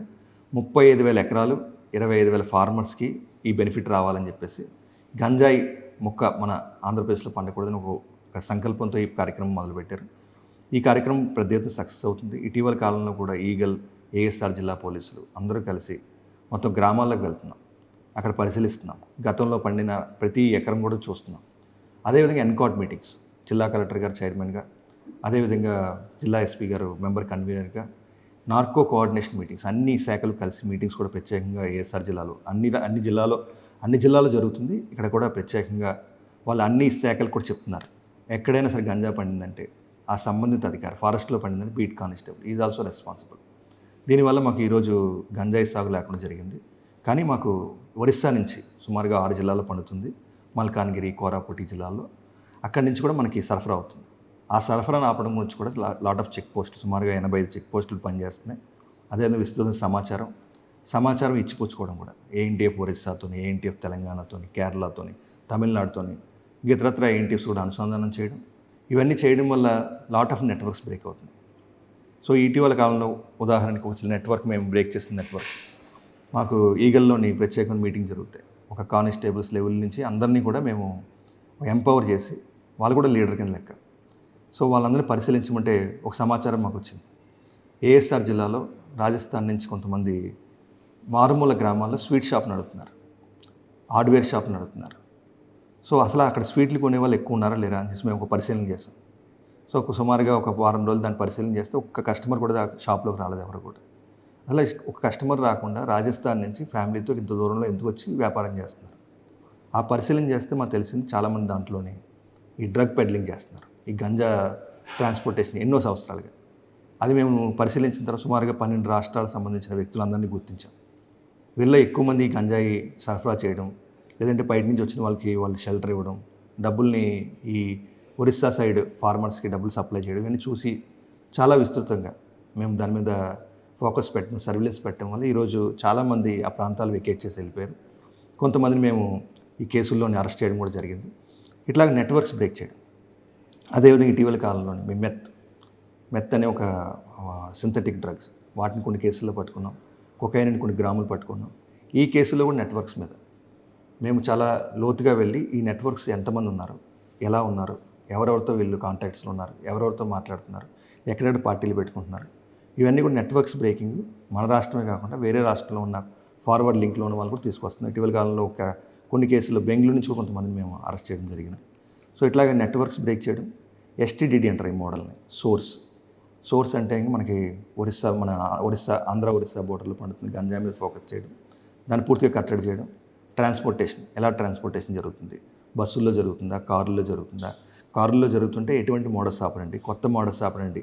మేము చూసినప్పుడు సపోజ్ ఉదాహరణకి ఒక కారులో ఒక ప్రత్యేకంగా అర బిల్డ్ చేస్తాడు, డోర్లో కానీ ఇంకో దాంట్లో టైర్లో కానీ, ఇట్లా రకరకాల కొత్త మోడస్ ఆపరండి మేము పరిశీలించడం, సమాచారాన్ని పటిష్టం చేయడం. అదేవిధంగా ట్రైన్స్ మీద ఆపరేషన్ ట్రైన్స్ని ఈగల్ ప్రత్యేకంగా narco canines, dog squads, GRP, RPF, local పోలీసులు అందరూ కలిసి విస్తృతంగా దాడులు చేయడం. సుమారుగా 22 ట్రైన్స్ మేము ఐడెంటిఫై చేస్తాం, ఒరిస్సా నుంచి వచ్చే ట్రైన్స్. ఆ ట్రైన్స్ని కూడా మేము చూడడం వల్ల ప్రత్యేకంగా ఆ ట్రైన్స్లో కొన్ని బాత్రూమ్స్లో కూడా కొంతమంది డ్రగ్స్ పెట్టి సరఫరా చేస్తున్నారు, గంజా చాక్లెట్ సరఫరా చేస్తున్నారు. ఇటీవల కాలంలో ఎంతోమందిని మేము అరెస్ట్ చేయడం జరిగింది, ఎన్నో కేసులు డిటెక్ట్ చేయడం జరిగింది. సార్ మీరు కల్టివేషన్ ఆపారు, అక్కడ కల్టివేషన్ అందరూ కూడా కమర్షియల్ క్రాప్ వైపు మళ్ళించుతున్నారు, అంతవరకు ఉంది, బాగుంది. కానీ కట్ ఆఫ్ ఏరియాలో అక్కడక్కడ కనిపిస్తున్నాయి అనేది ఒక వార్త ఉంది. నెంబర్ 1. నెంబర్ 2, అసలు మెయిన్ ట్రాన్స్పోర్ట్ కారిడార్ అనేది ఆంధ్రప్రదేశ్ కనిపిస్తుంది, దీన్ని బ్రేక్ చేయడానికి ఏం చేస్తున్నారు? నెంబర్ 2. నెంబర్ 3, మీరు ఎన్ఫోర్స్మెంట్ చేస్తున్నారు కానీ యూత్కి అని ఎడ్యుకేట్ చేయడానికి మీరు చేస్తున్న ప్రణాళిక ఏంటి? 3వది. నెంబర్ 4, ఇది కొత్త ఆర్గనైజేషన్, ఈ ఆర్గనైజేషన్ మీరు పిల్లర్ నుండి స్లాబ్ వరకు మీరే బిల్డప్ చేసుకున్నారు, బ్రిక్ బై బ్రిక్. అసలు స్టార్టింగ్ నుంచి పునాల దగ్గర నుండి మీరు ఎలా కట్టుకుంటూ రావాలకి, దీనికి ఇన్ఫ్రాస్ట్రక్చర్లో కానీ మీకు మ్యాన్ పవర్ విషయంలో కానీ మీకు సపోర్ట్ గవర్నమెంట్ ఏ విధంగా ఇస్తుంది? సో ముందుగా మీరు చెప్పింది ఎక్కడైతే మనకి ట్రాన్స్పోర్టేషన్ కట్ ఆఫ్ ఏరియాస్ అంటే మీరు చెప్పినట్టు కోరాపుట్టు, మల్కాన్గిరి ఆ ప్రాంతాల నుంచి అంటే ఒరిస్సా సైడ్ ఉన్న విలేజ్లో ఇప్పుడు కూడా కొంత గంజాయి పండుతుంది, అది వాస్తవమే. అందుకని మేము ఏఎన్టీఎఫ్ ఒరిస్సా కూడా మేము సమాచారం ఇస్తున్నాం.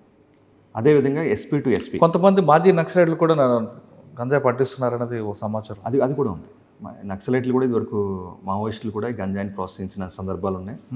వాళ్ళు కొంత మనీ కానీ ఇంకా ఏదైనా రూపంలో తీసుకున్నట్లు కొన్ని కేసులు కూడా నమోదై ఉన్నాయి దానికి సంబంధించి.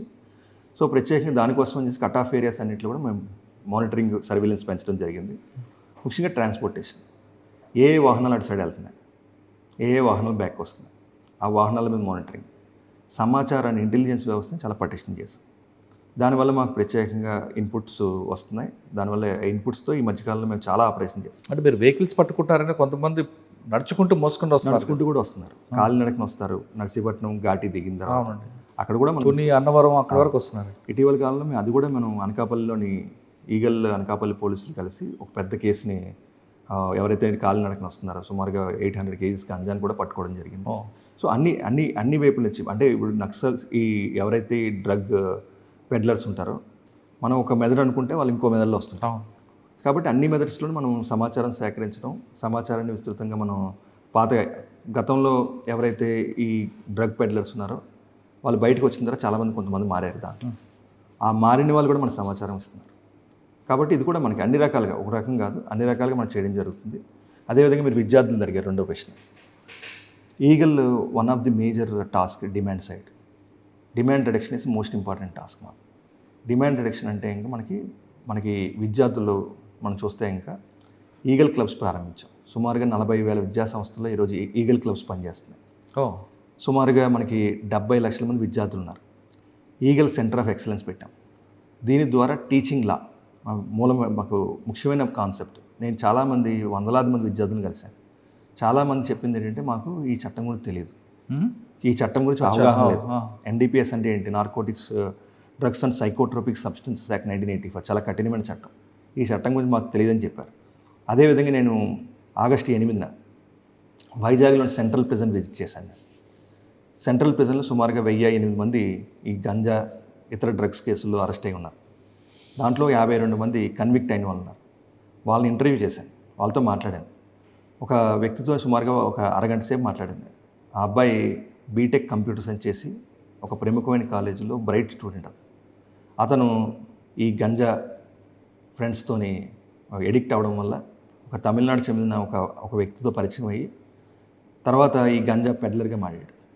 సుమారుగా ఆ తమిళనాడు వ్యక్తి మీద తమిళనాడు పోలీసు కూడా వైజాగ్లోని వాళ్ళు మానిటర్ చేస్తున్నారు. సో అదే సందర్భంలో ఈ 4 ఫ్రెండ్స్, ఈ తమిళనాడు వ్యక్తి, ఈ 5 మంది ఒక కారులోని సుమారుగా 60-65 kg గంజాతో పోలీసులు పట్టుకోవడం జరిగింది.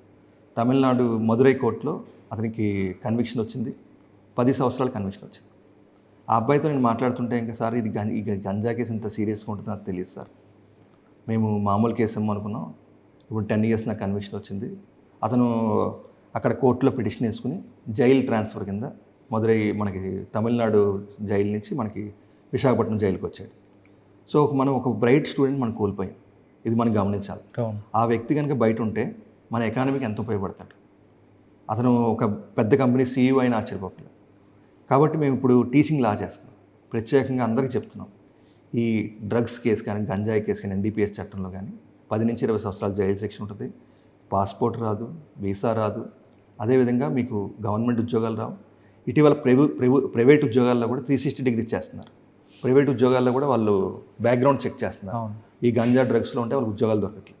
సో ఇవన్నీ వాళ్ళకి చెప్పడం వల్ల చాలామంది మార్పు మనం సాధ్యం అవుతుంది. ఈ టీచింగ్ లా ప్రత్యేకంగా లాట్ ఆఫ్ క్లబ్స్ ప్రతి కాలేజీకి విజిట్ చేస్తున్నాం. అండ్ అదే కాకుండా ఇటీవల కాలంలో మేము కొంత మార్పు ఈగల్ ఆంధ్రప్రదేశ్ మేము రీసెర్చ్ స్టడీస్ గ్రౌండ్ రియాలిటీ తెలిసిన తర్వాత మేము ఒకటి కనిపెట్టాం, గేట్వే స్టడీ. గేట్వే థియరీ అని ఒక థియరీ ఉంది. Gateway theory. గేట్వే థియరీ అంటే ఇంకా కౌమార దశలో ఎవరైతే ఇంకా నికోటిన్ ప్రొడక్ట్స్, సిగరెట్కి కానీ, కౌమార దశ అంటే మనకి ఎస్పెషల్లీ ఇంటర్మీడియట్ అనుకోవచ్చు, 10th క్లాస్ నుంచి ఈ 3-4 సంవత్సరాలు చాలా క్రూషియల్. వీళ్ళు కౌమార దశలో కనుక వాళ్ళు సిగరెట్లు తాగినా, లిక్కర్ తాగినా, వాళ్ళు ఇంకా డోపమైన్ లెవెల్స్ అంటే ఇంకా మాకు ఇంకా ఏదో కావాలని ఆశించి వాళ్ళు గంజాకి తర్వాత సింథటిక్ డ్రగ్స్కి అలవాటు పడే అవకాశాలు ఎక్కువ ఉన్నాయి. సో ఈ కౌమార దశలో మనం ఆపాలి. కౌమార దశలో ఈ బ్యాడ్ హ్యాబిట్స్కి అలవాటు చేయకూడదు వీళ్ళందరికీ. మేము అందుకని ఇప్పుడు ఫోకస్ అంతా Eagle focus shifted to intermediate కాలేజెస్కి వెళ్ళి చెప్తున్నాం, మీరు ఈ సిగరెట్లు ఎక్స్పెరిమెంటల్ ఏజ్ కాబట్టి ఈ ఎక్స్పెరిమెంట్ చేద్దామని పొరపాటును కూడా దాన్ని టచ్ చేయొద్దు. దానివల్ల ఏ విధమైన ఉపయోగం లేదు. తర్వాత హెల్త్ పరంగా కాకుండా ఇంకా చాలా రకాల నష్టపోతారని చెప్పడం జరుగుతుంది. అదేవిధంగా ఇటీవల కాలంలో మేము విద్యార్థులకి నార్కో టెర్రరిజం గురించి చెప్తాం. నార్కో టెర్రరిజం అంటే ఇంకా ఉదాహరణకి మేము ఇటీవల ఒక కేసులోని ఒక ఇద్దరిని పట్టుకున్నాం మేము. వాళ్ళతో ఒక అతనితో మాట్లాడుతుంటే ఇంకా ఎంక్వైరీ చేస్తున్నప్పుడు అతను ఏం చెప్పాడంటే, నేను 1 గ్రాము హీరాయిన్ కొనుక్కున్నాను, నేను 1 గ్రాము మెత్ కొనుక్కున్నాను, నా డబ్బులతో నేను కొనుక్కున్నాను, 10,000 రూపాయలు ఇచ్చి మా ఇంట్లో నేను ఉంటున్నాను, నేను తీసుకుంటున్నాను, నేను ఎవరిని డిస్టర్బ్ చేయట్లేదు, దీనికి ఇంత పెద్ద కేసు ఎందుకు పెట్టాలని అడిగాడు క్వశ్చన్. సో ఆయనకి మేము చెప్పాం, 1 గ్రామ్ మీరు హీరాయిన్ కొన్నారు, హీరాయిన్ ఎక్కడి నుంచి వస్తుంది? హీరాయిన్ మనకి పాకిస్తాన్ నుంచి వస్తుంది. మనకి గోల్డెన్ క్రెసెంట్ అని చెప్పేసి ఇరాన్, ఆఫ్ఘనిస్తాన్, పాకిస్తాన్లో ఓపియం పడుతుంది. ఓపియం నుంచి హీరాయిన్ తయారు చేస్తారు, ఇంకా ఇతరత్ర సింథటిక్ డ్రగ్స్ తయారు చేస్తారు.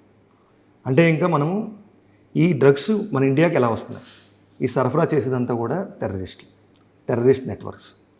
ముంబై బ్లాస్ట్ ఎలా జరిగింది? ముంబై బ్లాస్ట్లో లష్కర్ తోయిబా, అదే దావుద్ ఇబ్రహీం గ్యాంగ్స్, వీళ్ళందరికీ కూడా మనీ ఎక్కడి నుంచి వచ్చిందంటే ఒక స్టడీ చేస్తే ఇంకా సెంట్రల్ ఏజెన్సీస్ కూడా గుర్తించాయి, ఈ narco money one of the major factor. So narco మనీని మనం ఆపాలి అని చెప్పేసి, అందుకని చేసి మేము విద్యార్థులందరికీ కూడా మేము ప్రత్యేకంగా వాళ్ళకి చెప్తున్నాం. ఈ కేసులో కూడా ఆయన చెప్పాం, మీరు ఇచ్చిన ప్రతి రూపాయి కూడా దేశంలో టెర్రరిజాన్ని ప్రోత్సహించడానికి అవుతుంది. దేశాన్ని ప్రేమించే ఏ వ్యక్తి కూడా డ్రగ్స్ను ముట్టుకోరని చెప్తున్నాం. విద్యార్థులు కూడా మేము ప్రతిజ్ఞ చేపిస్తున్నాం డ్రగ్స్ను ముట్టుకోకూడదని చెప్పేసి. సో మనం ఇంటర్నేషనల్ కూడా ఆలోచించాలి ఏం జరుగుతుంది. మన జీవితాన్ని డీస్టెబిలైజ్ చేయడానికి, అస్థిరపరచడానికి కొన్ని శక్తులు ప్రయత్నిస్తున్నాయి. ఆ శక్తులన్నీ కూడా ఈ డ్రగ్స్ని ఇండియాలో పంపించాలి. ఈ డ్రగ్స్ అనేది ఎప్పుడు కూడా వాళ్ళకి లో ప్రైస్ హై ఇంపాక్ట్ యాక్టివిటీ. ఎందుకంటే విద్యార్థులు బలహీనపడతారు. మన దేశం మొత్తం ప్రపంచ దేశాలు మొత్తం చూస్తే ఇంకా యువకులు ఎక్కువ ఉన్న దేశం అందే. ఆ యువకులు ఎక్కువ ఉన్న దేశాన్ని బలహీనపరచాలంటే ఈ డ్రగ్స్ అనేది ప్రధానమైన అంశం. పాకిస్తాన్ మన పంజాబ్లోకి, అదేవిధంగా జమ్మూ కాశ్మీర్లోకి డ్రగ్స్ని విరివిగా డ్రోన్స్ ద్వారా వాళ్ళు సరఫరా చేసి మన దేశంలోని డిస్టెబిలైజ్ చేయడానికి చూస్తున్నారు. కాబట్టి ఈ దేశాన్ని ప్రేమించే ఏ వ్యక్తి కూడా డ్రగ్స్ని ముట్టుకోరని మేము ప్రచారం చేస్తాం. ఓకే సార్, మీరు చాలా క్లబ్స్ పెట్టారు, యూత్ క్లబ్లు పెట్టారు, దాని ఇంపాక్ట్ ఎలా ఉందండి? అంటే మీరు ఉన్నంతసేపు వింటున్నారా, లేదా తర్వాత కూడా దాని ఫీడ్బ్యాక్ని తీసుకుంటున్నారా? అంటే మేము ఇటీవల కాలంలో నేను ఏఎన్టీఎఫ్ హెడ్స్ మీటింగ్కి ఢిల్లీ వెళ్ళడం జరిగింది. గౌరవ union home minister Amit Shah గారు కూడా దాన్ని ఇనాగరేట్ చేశారు. ఎన్సీబీ కూడా ఒక ప్రెజెంటేషన్ ఇచ్చింది. ఆ ప్రెజెంటేషన్లో ఆంధ్రప్రదేశ్ ప్రభుత్వం చేస్తున్న ఆపరేషన్ చైతన్యం, ఆపరేషన్ సేఫ్ క్యాంపస్ జోన్, వీళ్ళు ప్రత్యేకంగా వాళ్ళు ప్రస్తావించారు. సో దానికి ప్రధాన ఉద్దేశం, దాని ఇంపాక్ట్ మనమే కాకుండా సెంట్రల్ ఏజెన్సీస్ కూడా చూస్తున్నాయి. దాంట్లో మాకు కొంతమంది ఎయిమ్స్ నుంచి వచ్చిన సైకియాట్రిస్ట్ వాళ్ళు ప్రజెంటేషన్ ఇస్తూ ఎవరైతే అవేర్నెస్ ప్రజలకు చెప్తారో దాంట్లో 61% విద్యార్థులు మార్పు వచ్చిందని వాళ్ళు స్టడీస్ ప్రకారం చెప్పారు. ఏపీలో 61%? అంటే ఏపీలోనే కాదు, దేశవ్యాప్తంగా ఎక్కడైనా సరే ఇంపాక్ట్ఫుల్ ఆపరేషన్స్. దానికంటే ప్రత్యేకంగా మేము చాలా మూలాల్లోకి వెళ్ళడం వల్ల సుమారుగా ఈ సంవత్సరం మేము 18,336 క్యాంపెయిన్ చేసాం ఈ రోజు వరకు. ప్రతిరోజు మాకు అప్డేట్స్ వస్తాయి. కేసులు ఎన్ని పెట్టుంటారు? అంటే ఆపరేషన్స్ అంటే నేను అనేది అవేర్నెస్ క్యాంపెయిన్స్. కేసులు ఎన్ని పెట్టుంటారు? కేసులు సుమారుగా 1400 కేసులు అయినాయి ఇలాగా. ఈవెన్ 1 గ్రామ్ ఒక 1/2 kg గంజా దొరికిన, 50 grams గంజా దొరికినా సరే కేసు రిజిస్టర్ చేస్తున్నాం. అంటే ఎవరిని వదిలిపెట్టాలి. అంటే ఇక్కడ మనం కేసులు పెట్టుకోవాలని టార్గెట్తో చేస్తున్నారా, లేదు దాన్ని లీగల్గా కరెక్ట్గా చేద్దామని? అంటే ఇంటర్మీడియట్ క్వాలిటీ అయితే ఒకలాగా, కమర్షియల్ క్వాలిటీ అయితే ఒకలాగా. కమర్షియల్ క్వాలిటీ మనం సీజ్ చేస్తున్నప్పుడు మేజిస్ట్రేట్ ముందు సీజ్ చేస్తే ఆ కేసు ఇంకా బిల్డప్ అవుతుంది. ఇటువంటి ప్రికాషన్ తీసుకుంటున్నారు, లేదు వాళ్ళు ఏదో భయం పెట్టారని? నో. ఇప్పుడు మనం ఈగల్ ఈ సెంటర్ ఆఫ్ ఎక్సలెన్స్ పెట్టిన తర్వాత as per law, NDPS is procedural law, ప్రతి ప్రొసీజర్ ఫాలో అవ్వాలి. మనకి ప్రతి కేసు, సపోజ్కి ఒక వ్యక్తి మనకి 1 kg గంజా దొరికాడు, అతన్ని కూడా మనం లీగల్గా అరెస్ట్ చేయాలి. అంటే గంజా దొరకడం కాకుండా కేసు మనం కోర్టుకు వచ్చేసరికి ఫ్లవర్తో ఉన్న గంజా దొరికితేనే కేసు ఉంటుంది, ఫ్లవర్ లేకుండా దొరికితే కేసు పోతుంది. సో దానికి ఏంటంటే మీ ఈగల్ సెంటర్ ఆఫ్ ఎక్సలెన్స్లో ఎన్డీపీఎస్ ప్రొసీజర్స్ అన్నీ కూడా చెప్పడం జరిగింది. మీరు చెప్పినట్టుగా ఫ్లవరింగ్ టాప్స్, ఫ్రూటింగ్ బడ్స్ అవి ఉన్నాయి లేదా, సీజర్ కరెక్ట్గా చేశారు లేదా, సెక్షన్ 52A అంటే ఇంకా ఏదైతే మనం గంజా కానీ డ్రగ్స్ కానీ సీజ్ చేస్తామో అవి ఒక ఇన్వెంటరీ కింద తయారు చేసి మెజిస్ట్రేట్ గారి ముందు ప్రొడ్యూస్ చేయాలి. ఆ ఇన్వెంటరీని మెజిస్ట్రేట్ గారు సర్టిఫై చేయాలి. శాంపిల్ కూడా జ్యుడిషియల్ మెజిస్ట్రేట్ గారు తీయాలి. ఆ మెజిస్ట్రేట్ గారు తీసిన శాంపిల్ మాత్రమే ఎఫ్ఎస్ఎల్కి పంపించాలి. ఇటువంటి ప్రికాషన్స్ అన్ని ఇప్పుడు తీసుకోవడం జరుగుతుంది. అదేవిధంగా కమర్షియల్ క్వాంటిటీ కేసులో ప్రతి కేసులో కూడా ఫైనాన్షియల్ ఇన్వెస్టిగేషన్ చేయాలి, వాళ్ళ ఆస్తులు జప్తు చేయాలి. ఇటీవల కాలంలో మేము సుమారుగా 16 కోట్ల రూపాయల ఆస్తులు జప్తు చేసాం. ఇంకా ప్రతి కేసులో కూడా కమర్షియల్ క్వాంటిటీ కేసుల్లో ఇటీవల కాలంలో చింతపల్లిలో ఒక పెద్ద హౌస్ కట్టాడు ఒక అతను. సో అతను ఎలా కట్టాడంటే ఇంత గంజా ప్రొడక్షన్ వల్లే అతను చాలా కేసులు ఉన్నాడు, గంజా కేసులు. ఇవన్నీ తీస్తున్నాం. ఆ ఇంటిని కూడా సీజ్ చేయాలి. స్టూడెంట్స్కి ఎవరైనా చేస్తున్నారు, మీ వాళ్ళకి కూడా లీగల్గా ఫైనాన్షియల్ సపోర్ట్ ఇస్తున్నారు. అది కాకుండా పిట్ ఎన్డీపీఎస్. పిట్ ఎన్డీపీఎస్ అంటే ఇంకా ఎవరైతే మారట్లేదో ఆ వ్యక్తులు పిట్ ఎన్డీపీఎస్ ప్రకారం మేము 1 year వితౌట్ ఎఫ్ఐఆర్ అతను జైల్లో పెట్టచ్చు. సుమారుగా 64 మందిని ఇప్పుడు దాకా పెట్టాం. ఇంకా 118 ప్రపోజల్స్ రెడీగా ఉన్నాయి. మా టార్గెట్ 200 మందిని మేము గుర్తించాం. సో అన్ని వైపుల నుంచి ఇట్స్ నాట్ దట్ ఒకే మార్గం కాకుండా అన్ని మార్గాల గుండా కూడా మేము చేస్తున్నాం. మరో విధానం ఏంటంటే ఇంకా 849 హాట్స్పాట్స్ గుర్తించాం మన ఆంధ్రప్రదేశ్లో. అవునా? ఇక్కడ ఏ జిల్లా ఉండండి? మొత్తం అన్ని జిల్లాల్లో కూడా, ప్రతి జిల్లాలో కూడా ఇక్కడ గంజాయి ఇంతకుముందు కాలంలో గత 5 సంవత్సరాలుగా 6 సంవత్సరాలుగా ఈ గంజాయి కన్జంప్షన్ ఉంది అన్న ప్రాంతాలని గుర్తించడం జరిగింది. ఈ ప్రాంతాల్లో ప్రత్యేకంగా డ్రోన్ సర్వేలెన్స్ పంపిస్తున్నాం. ఉదాహరణకి ముఖ్యమైన సిటీల్లో విజయవాడ కావచ్చు, గుంటూరు కావచ్చు, విశాఖపట్నం కావచ్చు, ఈ కంట్రోల్ రూమ్ నుంచే డ్రోను సాయంత్రం అయితే ఇంకా ఆ లాగిన్స్ చేస్తే ఇంకా అది మొత్తం ఆ ప్రాంతాలను చూసుకుని వస్తుంది. అదేవిధంగా మనకి ఏదైతే టౌన్స్ అవుట్స్కట్స్లో కొన్ని బిల్డింగ్స్ ఉంటాయి, ఆ బిల్డింగ్స్ ఎవరు వాటర్ డిలాబిటేటెడ్, అవి కూడా క్రైమ్ ప్రోన్ ఏరియాస్. ఆ బిల్డింగ్స్ మీద కూడా డ్రోన్స్ ఎగరేస్తుంది. మున్సిపాలిటీస్ కూడా మేము వాళ్ళకు కూడా మేము చెప్పడం జరిగింది, ఏదైతే ఈ బిల్డింగ్స్ ఉన్నాయో ఓనర్స్ చెప్పండి, లైటింగ్ పెట్టాలి, సీసీటీవీ కెమెరా పెట్టాలని. సో ఇట్లా ఒక విధానం కాదు, అన్ని విధానాలుగా మేము ముందుకెళ్తున్నాం. ఈవెన్ మేము ఈ గంజాయి సింథటిక్ డ్రగ్సే కాకుండా ఓపియాట్స్ మీద ఆపరేషన్ గరుడ ప్రారంభించాం. ఇది విస్తృతమైన క్యాంపెయినింగ్. ఇది మొత్తం రాష్ట్ర వ్యాప్తంగా మెడికల్ షాప్స్ ఎక్కడా కూడా, మనం మెడికల్ షాప్కి వెళ్ళామంటే మనకి 2 రకాల డ్రగ్స్ దొరుకుతాయి. ఒకటి ఓటీసీ, ఒకటి ఎన్ఆర్ఎక్స్. ఓటీసీ అంటే ఓవర్ ది కౌంటర్, ఎన్ఆర్ఎక్స్ అంటే new prescription drugs. Without prescription they should not be sold. చాలా చోట్ల ట్రెమడాలు, తెపండాలు, అదేవిధంగా అల్ఫ్రాజోలము, కొడైన్ పాస్పేట్ సిరప్స్, ఇవన్నీ కూడా ప్రిస్క్రిప్షన్ లేకుండా అమ్ముతున్నారు. ఇవన్నీ కూడా మేము రెస్ట్రిక్ట్ చేసాము. Drug control administration, vigilance enforcement, local police, ఈగలు అందరూ కలిసి ఒక కంబైన్డ్ ఆపరేషన్స్ మేము స్టార్ట్ చేసాం. మెడికల్ షాప్స్, మెడికల్ అసోసియేషన్తో మీటింగ్స్ పెట్టడం, రాష్ట్ర వ్యాప్తంగా రిజిస్టర్స్ పెట్టండి. HH1X ఇది ప్రిస్క్రిప్షన్ డ్రగ్స్ ఏమి ఉన్నాయో వాటి ప్రత్యేకంగా రిజిస్టర్ పెట్టమని చెప్పాం. ఉదాహరణకి ఎవరైనా డాక్టర్ గారు ప్రిస్క్రిప్షన్ ఇచ్చిన తర్వాత ఆ డ్రగ్స్ మనం సేల్ చేసిన తర్వాత దాని మీద స్టాంప్ కొట్టాలి. అంటే సేమ్ ప్రిస్క్రిప్షన్ వేరే షాప్లో కొనకూడదు. ఇటువంటి ప్రికాషన్స్ అన్నీ కూడా తీసుకోవడం జరిగింది.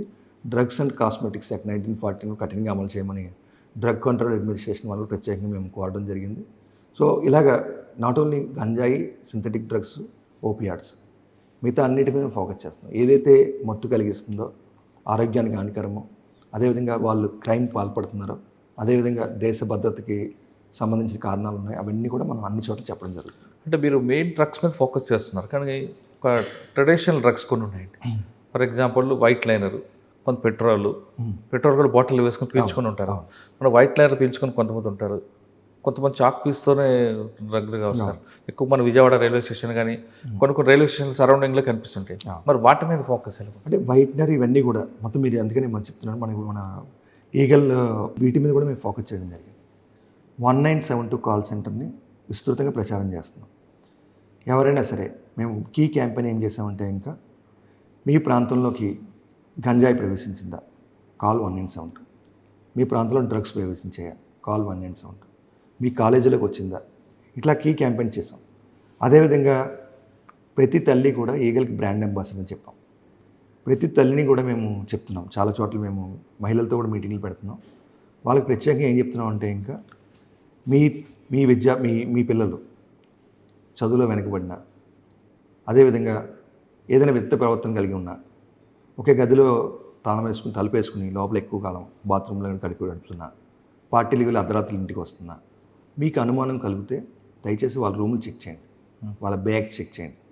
వీడ్ కానీ పౌడర్ కానీ ఎక్కడైనా కనిపిస్తే 1972 కాల్ చేయమని మేము రిక్వెస్ట్ చేస్తున్నాం. కొంతమంది తల్లులు మమ్మల్ని అడిగారు, మా పిల్లల్ని అనుమానించమంటారని.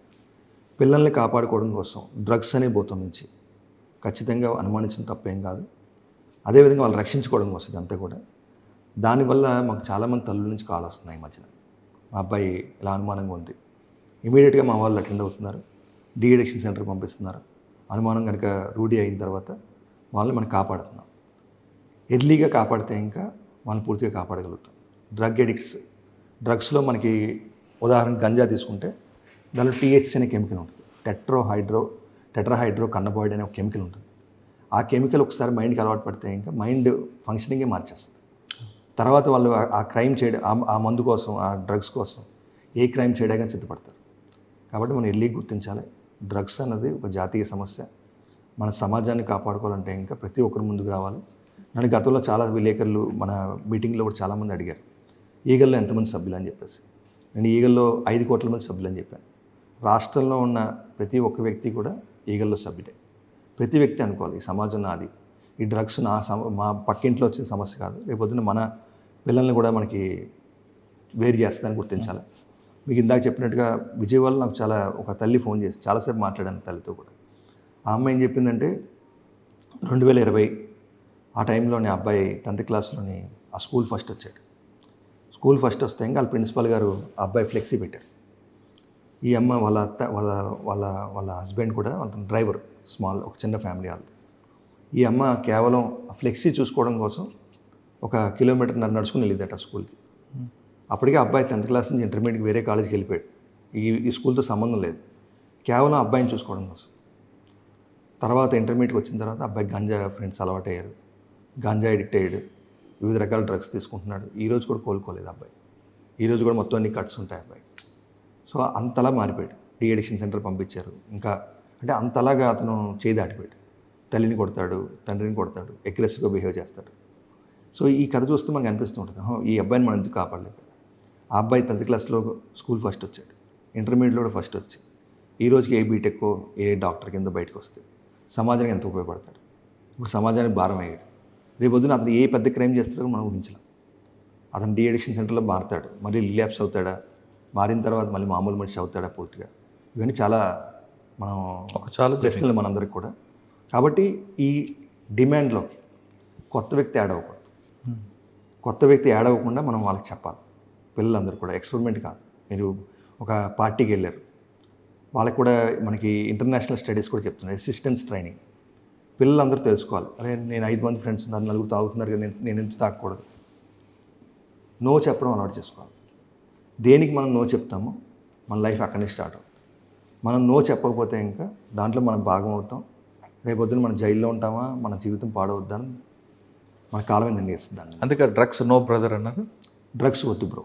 డ్రగ్స్ వద్దు బ్రో. ఒక కీ క్యాంపెయిన్ మేము స్టార్ట్ చేసాం రాష్ట్ర వ్యాప్తంగా. ఆంధ్రప్రదేశ్ ప్రభుత్వం ప్రత్యేకంగా ఈ డ్రగ్స్ వద్దు బ్రో అని క్యాంపెయిన్ ప్రారంభించాం. రాష్ట్రంలోని మేము అన్ని రకాలుగా అన్ని ప్రాంతాలు విజిట్ చేస్తున్నాం. విద్యార్థులు ఒకటే కాదు, స్లమ్స్కి వెళ్తున్నాం, స్లమ్స్లో కూడా చెప్తున్నాం డ్రగ్స్ వద్దు బ్రో. అదేవిధంగా మనకి ఆంధ్రప్రదేశ్లోని 34 లక్షల మంది మైగ్రెంట్ వర్కర్స్ ఉన్నారు. ముఖ్యంగా ఒరిస్సా, జార్ఖండ్, బీహార్, వెస్ట్ బెంగాల్, ఉత్తరప్రదేశ్, వీటి నుంచి మనకి 34 లక్షల మంది వచ్చి పనిచేస్తున్నారు. ఒరిస్సా నుంచి సుమారుగా 7 లక్షల మంది ఉన్నారు. వీళ్ళు వాళ్ళ ప్రాంతానికి పండగలకి వెళ్ళిన తర్వాత తిరుగు ప్రయాణంలోని 5 కేజీలు 10 కేజీలు గంజా తెచ్చుకుంటున్నారు. వీళ్ళ మీద కూడా ప్రత్యేకంగా ఫోకస్ పెట్టాం. ఎక్కడైతే ఉన్నారో అందరి దగ్గరికి వెళ్తున్నాం, వాళ్ళకి చెప్తున్నాం, ప్రతిజ్ఞ చేపిస్తున్నాం. వాళ్ళ ఎవరైతే ఈ ఎంప్లాయ్మెంట్ ఇస్తున్నారో వాళ్ళందరికీ చెప్తున్నాం, వచ్చి రాగానే వాళ్ళ బ్యాగ్స్ చెక్ చేయండి, గంజా ఉంటే మాకు ఫోన్ చేయండి. సో ఇవన్నీ కూడా విస్తృతంగా, అంటే ఒక వర్గం అని కాదు, అన్ని వర్గాల్లోకి ఈగలు వెళ్తుంది. ఎడ్యుకేషన్, ఎన్ఫోర్స్మెంట్, త్రిబుల్ ఈ ఉంటుందిలాగా వెళ్తున్నారు మీరు. ఓకే, కింద మీకు 2 క్వశ్చన్స్ అడిగాను. ఒకటి, కారిడార్ని ఎలా బ్రేక్ చేస్తున్నారు, ట్రాన్స్పోర్ట్ కారిడార్. అంటే ఏపీలో పండించిపోయినా ఈ కారిడార్ మాకు కనిపిస్తుంటుంది, ఎక్కడ దొరికినా సరే వరకు నుంచి బయలుదేరావనో లేదంటే చింతపల్లి నుంచి బయలుదేరని చెప్తున్నారు. దాన్ని ఎలా బ్రేక్ చేస్తున్నారో చెక్ పోస్టులు పెట్టేవారు. దానికి ఇంకా ఏమైనా అప్డేట్ ఉందా? నెంబర్ 1. నెంబర్ 2, దేశం మొత్తం గంజా పండుతుంది, కానీ అరకులో పాడేరులో పండిన గంజాయికి, అది ఏఎస్ఆర్ జిల్లాలో పండిన గంజాయికి శీలావతి అనేది ఇంపార్టెంట్, ఆ టేస్ట్ బాగుంటుంది అంటారు చాలామంది. ఆ శీలావతి సీడ్స్ తమిళనాడు నుంచి వస్తున్నాయి, దాన్ని ఎలా కంట్రోల్ చేస్తారు? సో ప్రత్యేకంగా మీరు చెప్పినట్టుగా ఇప్పుడు ట్రాన్స్పోర్టేషన్ ప్రత్యేకంగా శ్రద్ధ పెట్టడం జరిగింది. మేము సమాచార సేకరణతో లాట్ ఆఫ్ ఆపరేషన్ చేసాం. ఇటీవల కాలం కూడా చాలా గంజా పట్టుకోవడం జరిగింది. ఈ సంవత్సరంలో సుమారుగా 36,000 కేజీలు గంజా మేము సీజ్ చేయడం జరిగింది. అదేవిధంగా మనకి ఈగల్ ఈ ఎన్ఫోర్స్మెంట్ వల్ల కొంత ట్రాన్స్పోర్టేషన్ రూట్స్ కూడా మారాయని చెప్పారు. కొంతమంది ఛత్తీస్గఢ్ గుండా ప్రయాణం చేస్తున్నారని, వాళ్ళతో కూడా అనుసంధానం చేస్తున్నాం. అదేవిధంగా మీరు చెప్పినట్టుగా తమిళనాడు నుంచి సీడ్స్ రావడం కానీ, అక్కడి నుంచి పంపించడం కానీ, వీటి గురించి కూడా మేము పరిశీలన చేస్తున్నాం. ఎందుకంటే సీడ్స్ అన్నది ఎన్డీపీఎస్ చట్టంలోని రాదు కాబట్టి ప్రత్యేకంగా అటువంటి వాళ్ళు ఎవరైతే వస్తున్నారో వాళ్ళ మీద నిఘా పెట్టడం జరిగింది. ఇటీవల కాలంలో మేము అనకాపల్లిలో కేసులోని ఒక తమిళనాడుకి మధురైకి సంబంధించిన ఒక వ్యక్తిని కూడా పట్టుకోవడం జరిగింది. సో అట్లాగా ఎవరైతే వస్తున్నారో బయట నుంచి ఏఎస్ఆర్ జిల్లా వెళ్ళి రైతులను కానీ ఒరిస్సా సైడ్ దాటి అక్కడ రైతులను కానీ ఇన్ఫ్లుయెన్స్ చేయాలనుకుంటున్నారు, వాళ్ళ మీద ప్రత్యేకంగా నిఘా పెట్టడం, వాళ్ళ ఆపరేషన్స్, అదేవిధంగా ఇతర రాష్ట్రాల ఏఎన్టీఎఫ్తో కోఆర్డినేట్ చేయడం వల్ల అండ్ సమాచారాన్ని ఇచ్చిపుచ్చుకోవడం వల్ల మా దగ్గర ఈ అక్యూజ్డ్ అరెస్ట్ అయ్యారు, జైల్లో ఉన్నారు, మీ దగ్గర కేసులు ఉన్నాయా, మీ ఇటీవల ఒకరిని అరెస్ట్ చేసినప్పుడు చూస్తే ఇంకా అతను ప్రత్యేకంగా అతనికి 2-3 కేసులు తమిళనాడులో ఉన్నాయి, వాళ్ళు కూడా అతని గురించి సెర్చ్ చేస్తున్నారు. మేము అరెస్ట్ చేసి పలానా జైల్లో పెట్టాం, మీరు వచ్చి తీసుకెళ్ళండి అంటే ఇంకా వాళ్ళకి పని చాలా ఈజీ అయింది. సో ఇట్లా ఇచ్చిపుచ్చుకోవడం వల్ల కూడా చాలా నెట్వర్క్స్ బ్రేక్ అవుతున్నాయి. కానీ మీకు ఇంకో క్వశ్చన్ అడిగా, పిల్లర్ స్టార్ట్ చేశారు, ఆ పిల్లర్ మీరు ఇన్ఫ్రాస్ట్రక్చర్, మ్యాన్ పవర్, ఇవన్నీ చాలా ఇష్యూస్ అవుతాయి. గవర్నమెంట్ ఫ్రీ హ్యాండ్ ఇచ్చింది, అయినా కొంతమంది మీకు సపోర్ట్ చేయాలి. అంటే మీ కొత్తగా మ్యాన్ పవర్ లేరు కాబట్టి వేరే డిపార్ట్మెంట్లో వల్ల మీరు అని డెప్యుటేషన్ మీద తీసుకుంటాం. అంటే ఇది కొత్త ఆర్గనైజేషన్, మీరు చెప్పినట్టుగా కొత్తగా ఒక శాఖను ప్రారంభిస్తున్నప్పుడు చాలా సమస్యలు ఉంటాయి. ఆ సమస్యలన్నీ అధిగమిస్తున్నాం. అదేవిధంగా ప్రభుత్వం కూడా పూర్తి స్థాయిలో సహకరిస్తుంది. ఆనరబుల్ సీఎం గారు కూడా ఈగల్ని చాలా పటిష్టంగా one of the best organisation తీర్చిద్దామని చెప్పారు. గౌరవ డీజీపీ గారు కూడా మాకు పూర్తి సహకారం అందిస్తున్నారు. ఇప్పుడు మేము ఈగల్ హెడ్ క్వార్టర్ కూడా త్వరలోనే ప్రారంభించబోతున్నాం. అదేవిధంగా ఈగల్ హార్ట్ ఏదైతే హెడ్ క్వార్టర్ ఉందో టెక్నాలజీ డ్రివెన్ ఆర్గనైజేషన్ చేయబోతున్నాం. లాట్ ఆఫ్ ఇన్నోవేషన్స్ టెక్నాలజీ ఉపయోగించబోతున్నాం. Dark web lab, mobile forensics, అవన్నీ కూడా ఇంటర్నేషనల్ బెస్ట్ ప్రాక్టీసెస్ అన్నీ తీసుకుంటున్నాం. అవన్నీ కూడా త్వరలోనే మన అన్నీ రాబోతున్నాయి. ఇంకా నెట్వర్క్స్ మేము బ్రేక్ చేస్తున్నాం. కానీ ఈగల్ అనే ఏజెన్సీలో పనిచేయాలంటే ఒక ప్యాషన్ అనే ఆఫీసర్ అయితే చాలా ముందుకు వెళ్తారు. మీలాంటి వాళ్ళు కొంతమంది మరికొంతమంది యాడ్ అయితే మీకు అంత బలం వస్తుంది. కానీ కొంతమంది ఈగల్ రావడానికి ఒక పనిష్మెంట్గా భావించాలి కూడా యాడ్ అవుతున్నారు. ఎవరు లేరండి అలాగే, లేదా అట్లాంటిది ఏం లేదు. మాకు ఈగల్కి రావాలని సుమారుగా నా దగ్గర ఒక 1000 అప్లికేషన్ పెండింగ్ ఉంది. అవునా? So huge demand. సాధారణంగా ఇటువంటి ఏజెన్సీలు కావాలంటే 40%, 30% శాలరీ వచ్చినా లేదు. మాకు పూర్తిగా ఇప్పుడు మాకు ఒక పోస్ట్ ఉంటే ఇంకా కనీసం 10 మంది పోటీ పడుతున్నారు. సో వాళ్ళు ఎవరిని బెస్ట్ తీసుకోవాలని కూడా మేము చాలా ఇంటర్వ్యూస్ ద్వారా వాటి ద్వారా తీసుకుంటున్నాం. గుడ్. ఈగల్కి ఇప్పుడు మాకు వచ్చిన వాళ్ళందరూ కూడా చాలా ప్యాషనేట్గా వర్క్ చేస్తున్న వాళ్ళే.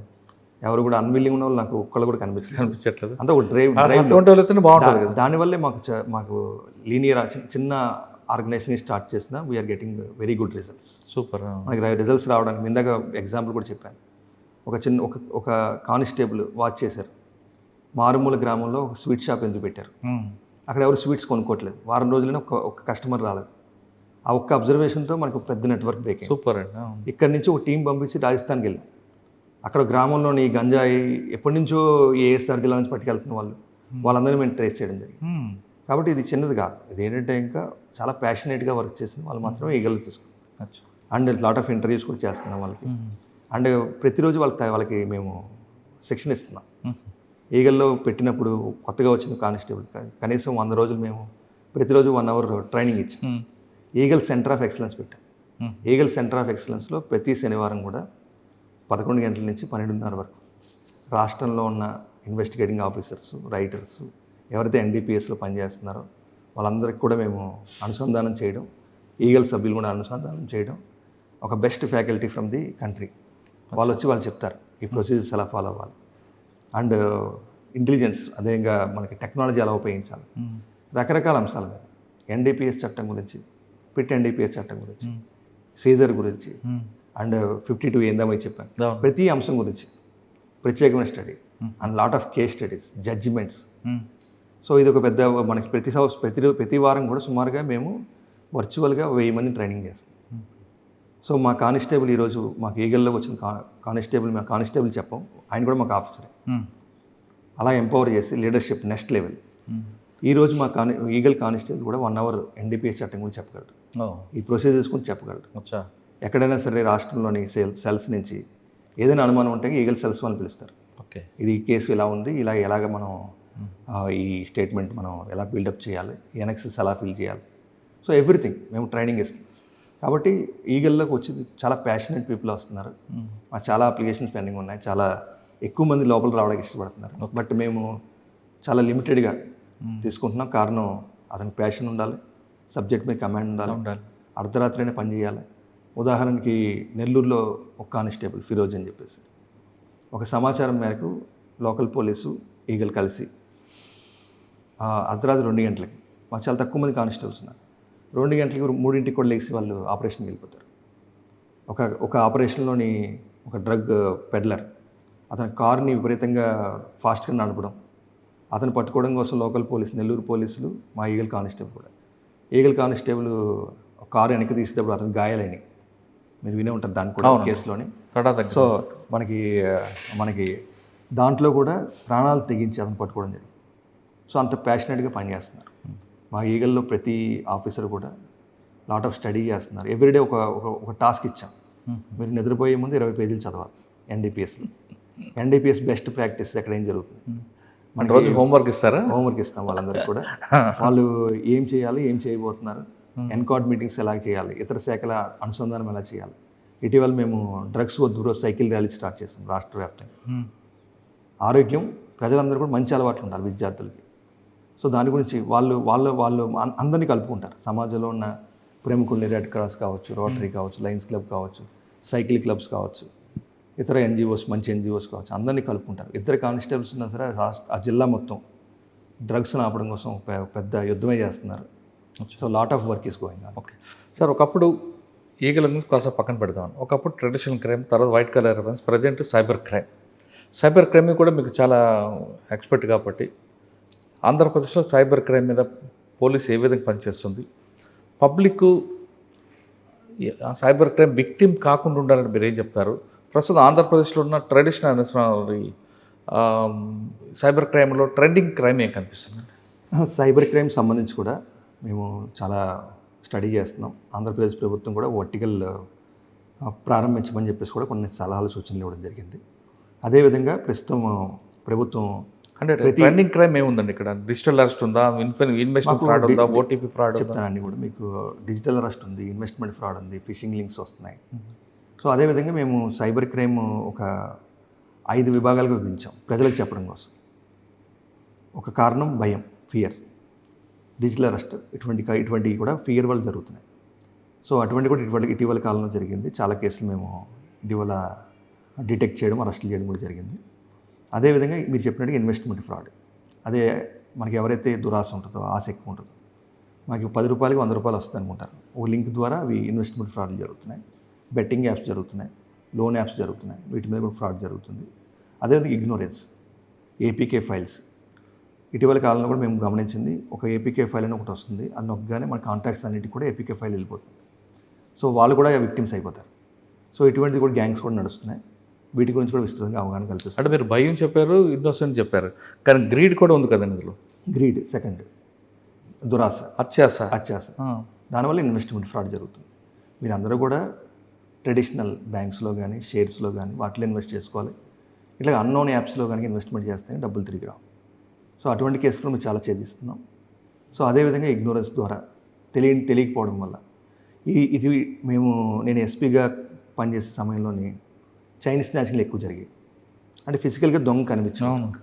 ఈరోజు ఏమైందంటే ఇంకా జస్ట్ నేను 20 సంవత్సరాలు నా పోలీసింగ్లో చూస్తే ఇంకా ఇప్పుడు దొంగలందరూ కూడా సైబర్ స్పేస్లో ఉన్నారు. సో సైబర్ స్పేస్లో ఉన్న దొంగలను మనం పట్టుకోవాలంటే ఇంకా సైబర్ అవేర్నెస్సే ముఖ్యమైనది. ప్రజలందరూ అప్రమత్తంగా ఉండాలి. మీకు ఎటువంటి కాల్ వచ్చినా, మిమ్మల్ని అరెస్ట్ అవుతున్నారు, మీరు మనీ లాండరింగ్ కేసులో ఉన్నారు, డ్రగ్ ట్రాఫికింగ్లో ఉన్నారు, మీరు అమ్మాయిలు సరఫరా చేశారు, ఇటువంటి ఎవరైనా చెప్పి భయపెట్టినా ధైర్యంగా ఉండండి. 1930కి సమాచారం ఇవ్వండి. మనకి ఆంధ్రప్రదేశ్ సంబంధించిన I4C కూడా యాక్టివ్గా పనిచేస్తుంది 24/7. అది కూడా వాళ్ళకి విజ్ఞప్తి చేస్తున్నాం. అదేవిధంగా ఇతరత్ర సైబర్ నేరాల గురించి కూడా మేము విస్తృతంగా ప్రచారం చేస్తున్నాం. విద్యార్థులు కూడా అప్రమత్తంగా ఉండమని చెప్తున్నాం. అదేవిధంగా డిజిటల్ అరెస్ట్ సమయంలో కూడా మేము ఈ ఇతర దేశాల్లో ఉన్న సైబర్ స్కామ్ కాంపౌండ్స్, కంబోడియా కావచ్చు, మయన్మార్ కావచ్చు, అక్కడ కూడా మేము పరిశీలన చేస్తున్నాం. ఇటీవల కేసులో మా కంబోడియాలో కొన్ని కేసులు కూడా డిటెక్ట్ అయినాయి.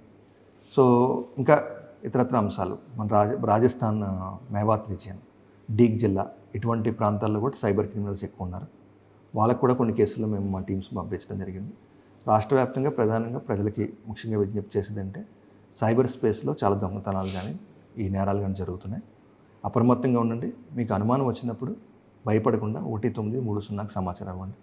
ఈ సైబర్ అప్రమత్తం పెరిగిన తర్వాత ఉదాహరణకి ఏలూరు జిల్లాలోని ఒక వాకర్స్ క్లబ్ ఉంది. ఆ వాకర్స్ క్లబ్లో ఒక పెద్ద ఆయన సీనియర్ సిటిజన్స్, ఒక వ్యక్తి వాకింగ్ 4 రోజులు బట్టి రావట్లేదని అతనికి ఎందుకు రావట్లేదు తెలుసుకుందామని వాళ్ళ ఇంటికి వెళ్ళాడు. అంటే వాళ్ళ ఫ్రెండ్స్ ఇంటికి వెళ్తే ఇంకా అతను తలుపు కొడితే తలుపు తీయట్లే. చాలాసేపు తలుపు కొట్టిన తర్వాత కొంచెం తలుపు తీసి రావద్దు నాకు పని ఉంది వెళ్ళిపోమని చెప్తున్నాడు. నిజంగా ఏదో అనుమానం వచ్చి తలుపు తోసుకుని లోపలికి వెళ్తే నేను డిజిటల్ అరెస్ట్ అయిపోయాను. ఈరోజు నేను 20 లక్షలు ఆ అకౌంట్లో వేయాలి, ఆ డబ్బు కోసం నేను అన్ని ప్రయత్నాలు చేస్తున్నాను సంథింగ్ చెప్పాడు. ఎవరైతే ఈ సీనియర్ సిటిజన్ ఉన్నాడో ఇదంతా అబద్ధం, డిజిటల్ అరెస్ట్ అనేది అబద్ధం, భయపడొద్దని అతను డిఎస్పీ గారి దగ్గరికి ఎస్పీ గారికి తీసుకొచ్చారు. సో అట్లాగా ప్రజలు కూడా చాలా చైతన్యమయ్యారు. ప్రతి వ్యక్తికి తెలియాలి సైబర్లో ఏది జరిగినా సరే అవన్నీ కూడా అపోహలే, నేరాలు నిజంగా ఎవరు కూడా ఏ పోలీస్ కానీ ఏ సంస్థ కానీ సిబిఐ కానీ ఈడీ కానీ ఎవరిని కూడా డిజిటల్గా అరెస్ట్ చేయదు. మీరు ధైర్యంగా ఉండండి. మీకు అనుమానం వస్తే 1930కి కాల్ చేయండి, లోకల్ పోలీస్ సమాచారం అందించండి. తప్పకుండా మేము మీకు హెల్ప్ చేయడానికి సిద్ధంగా ఉంటాం. సార్, సైబర్ క్రైమ్ మీద మీరు గవర్నమెంట్ కూడా చాలా సీరియస్ తీసుకుంది కాబట్టి నేరం జరగడం, దాని తర్వాత ఇన్వెస్టిగేట్ చేయడం, వాటి దొరకపోవడం అంత పెద్ద lengthy process.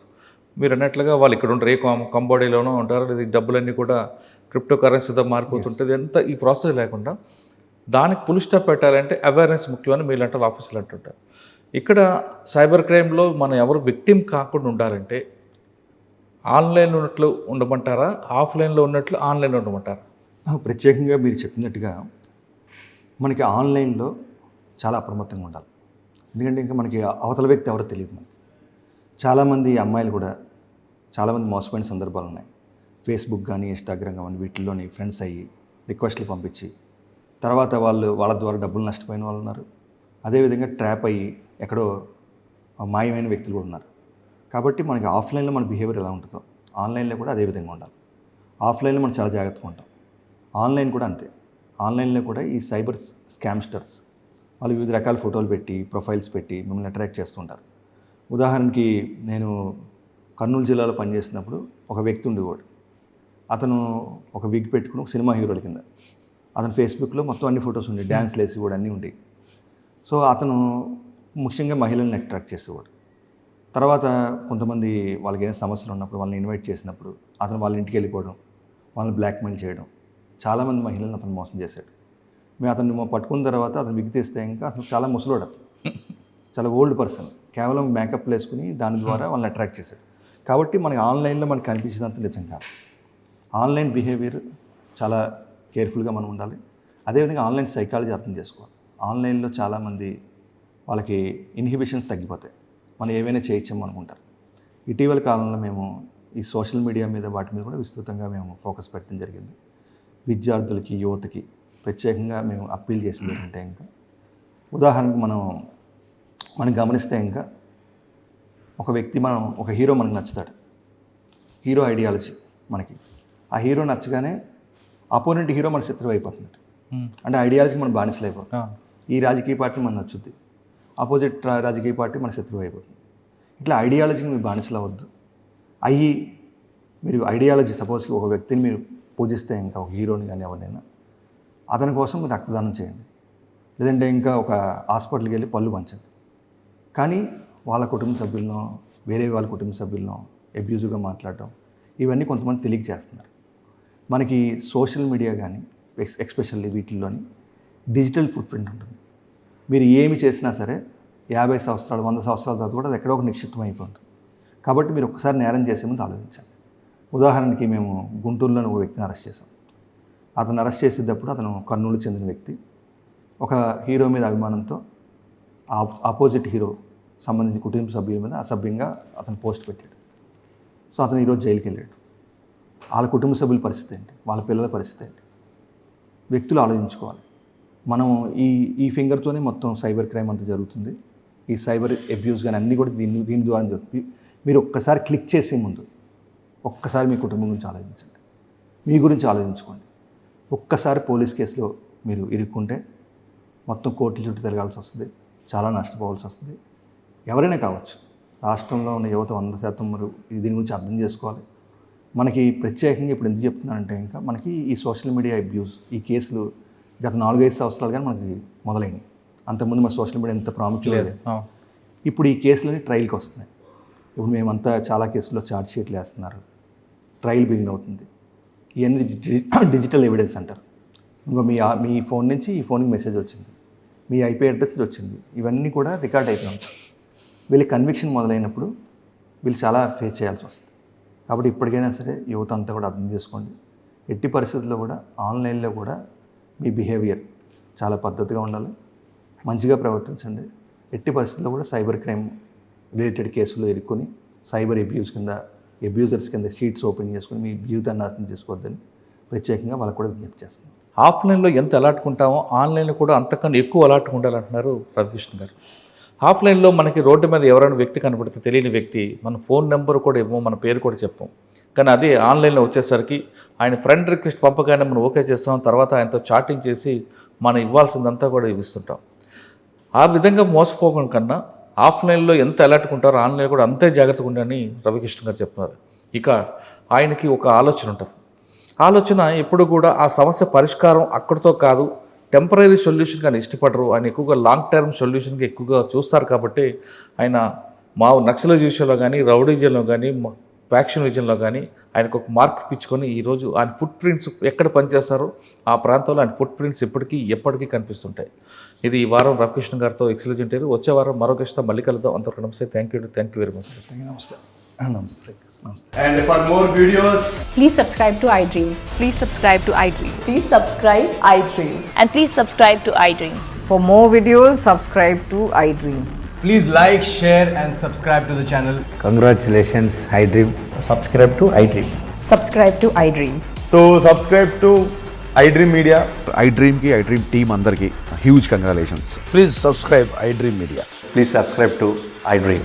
Subscribe iDream. Please subscribe to iDream. iDream అంటే నా కళల ఛానల్ను సబ్స్క్రైబ్ చేసుకున్న నోరు తిరుగుతలేదు, మీరైతే గంట గుర్తు కొట్టండి. For more such videos, please subscribe to iDream. Subscribe to iDream. Please subscribe to iDream. Please subscribe iDream Media. Please do subscribe to iDream. Please subscribe to iDream Media. For best entertainment and information, please subscribe iDream. And don't forget to subscribe to iDream.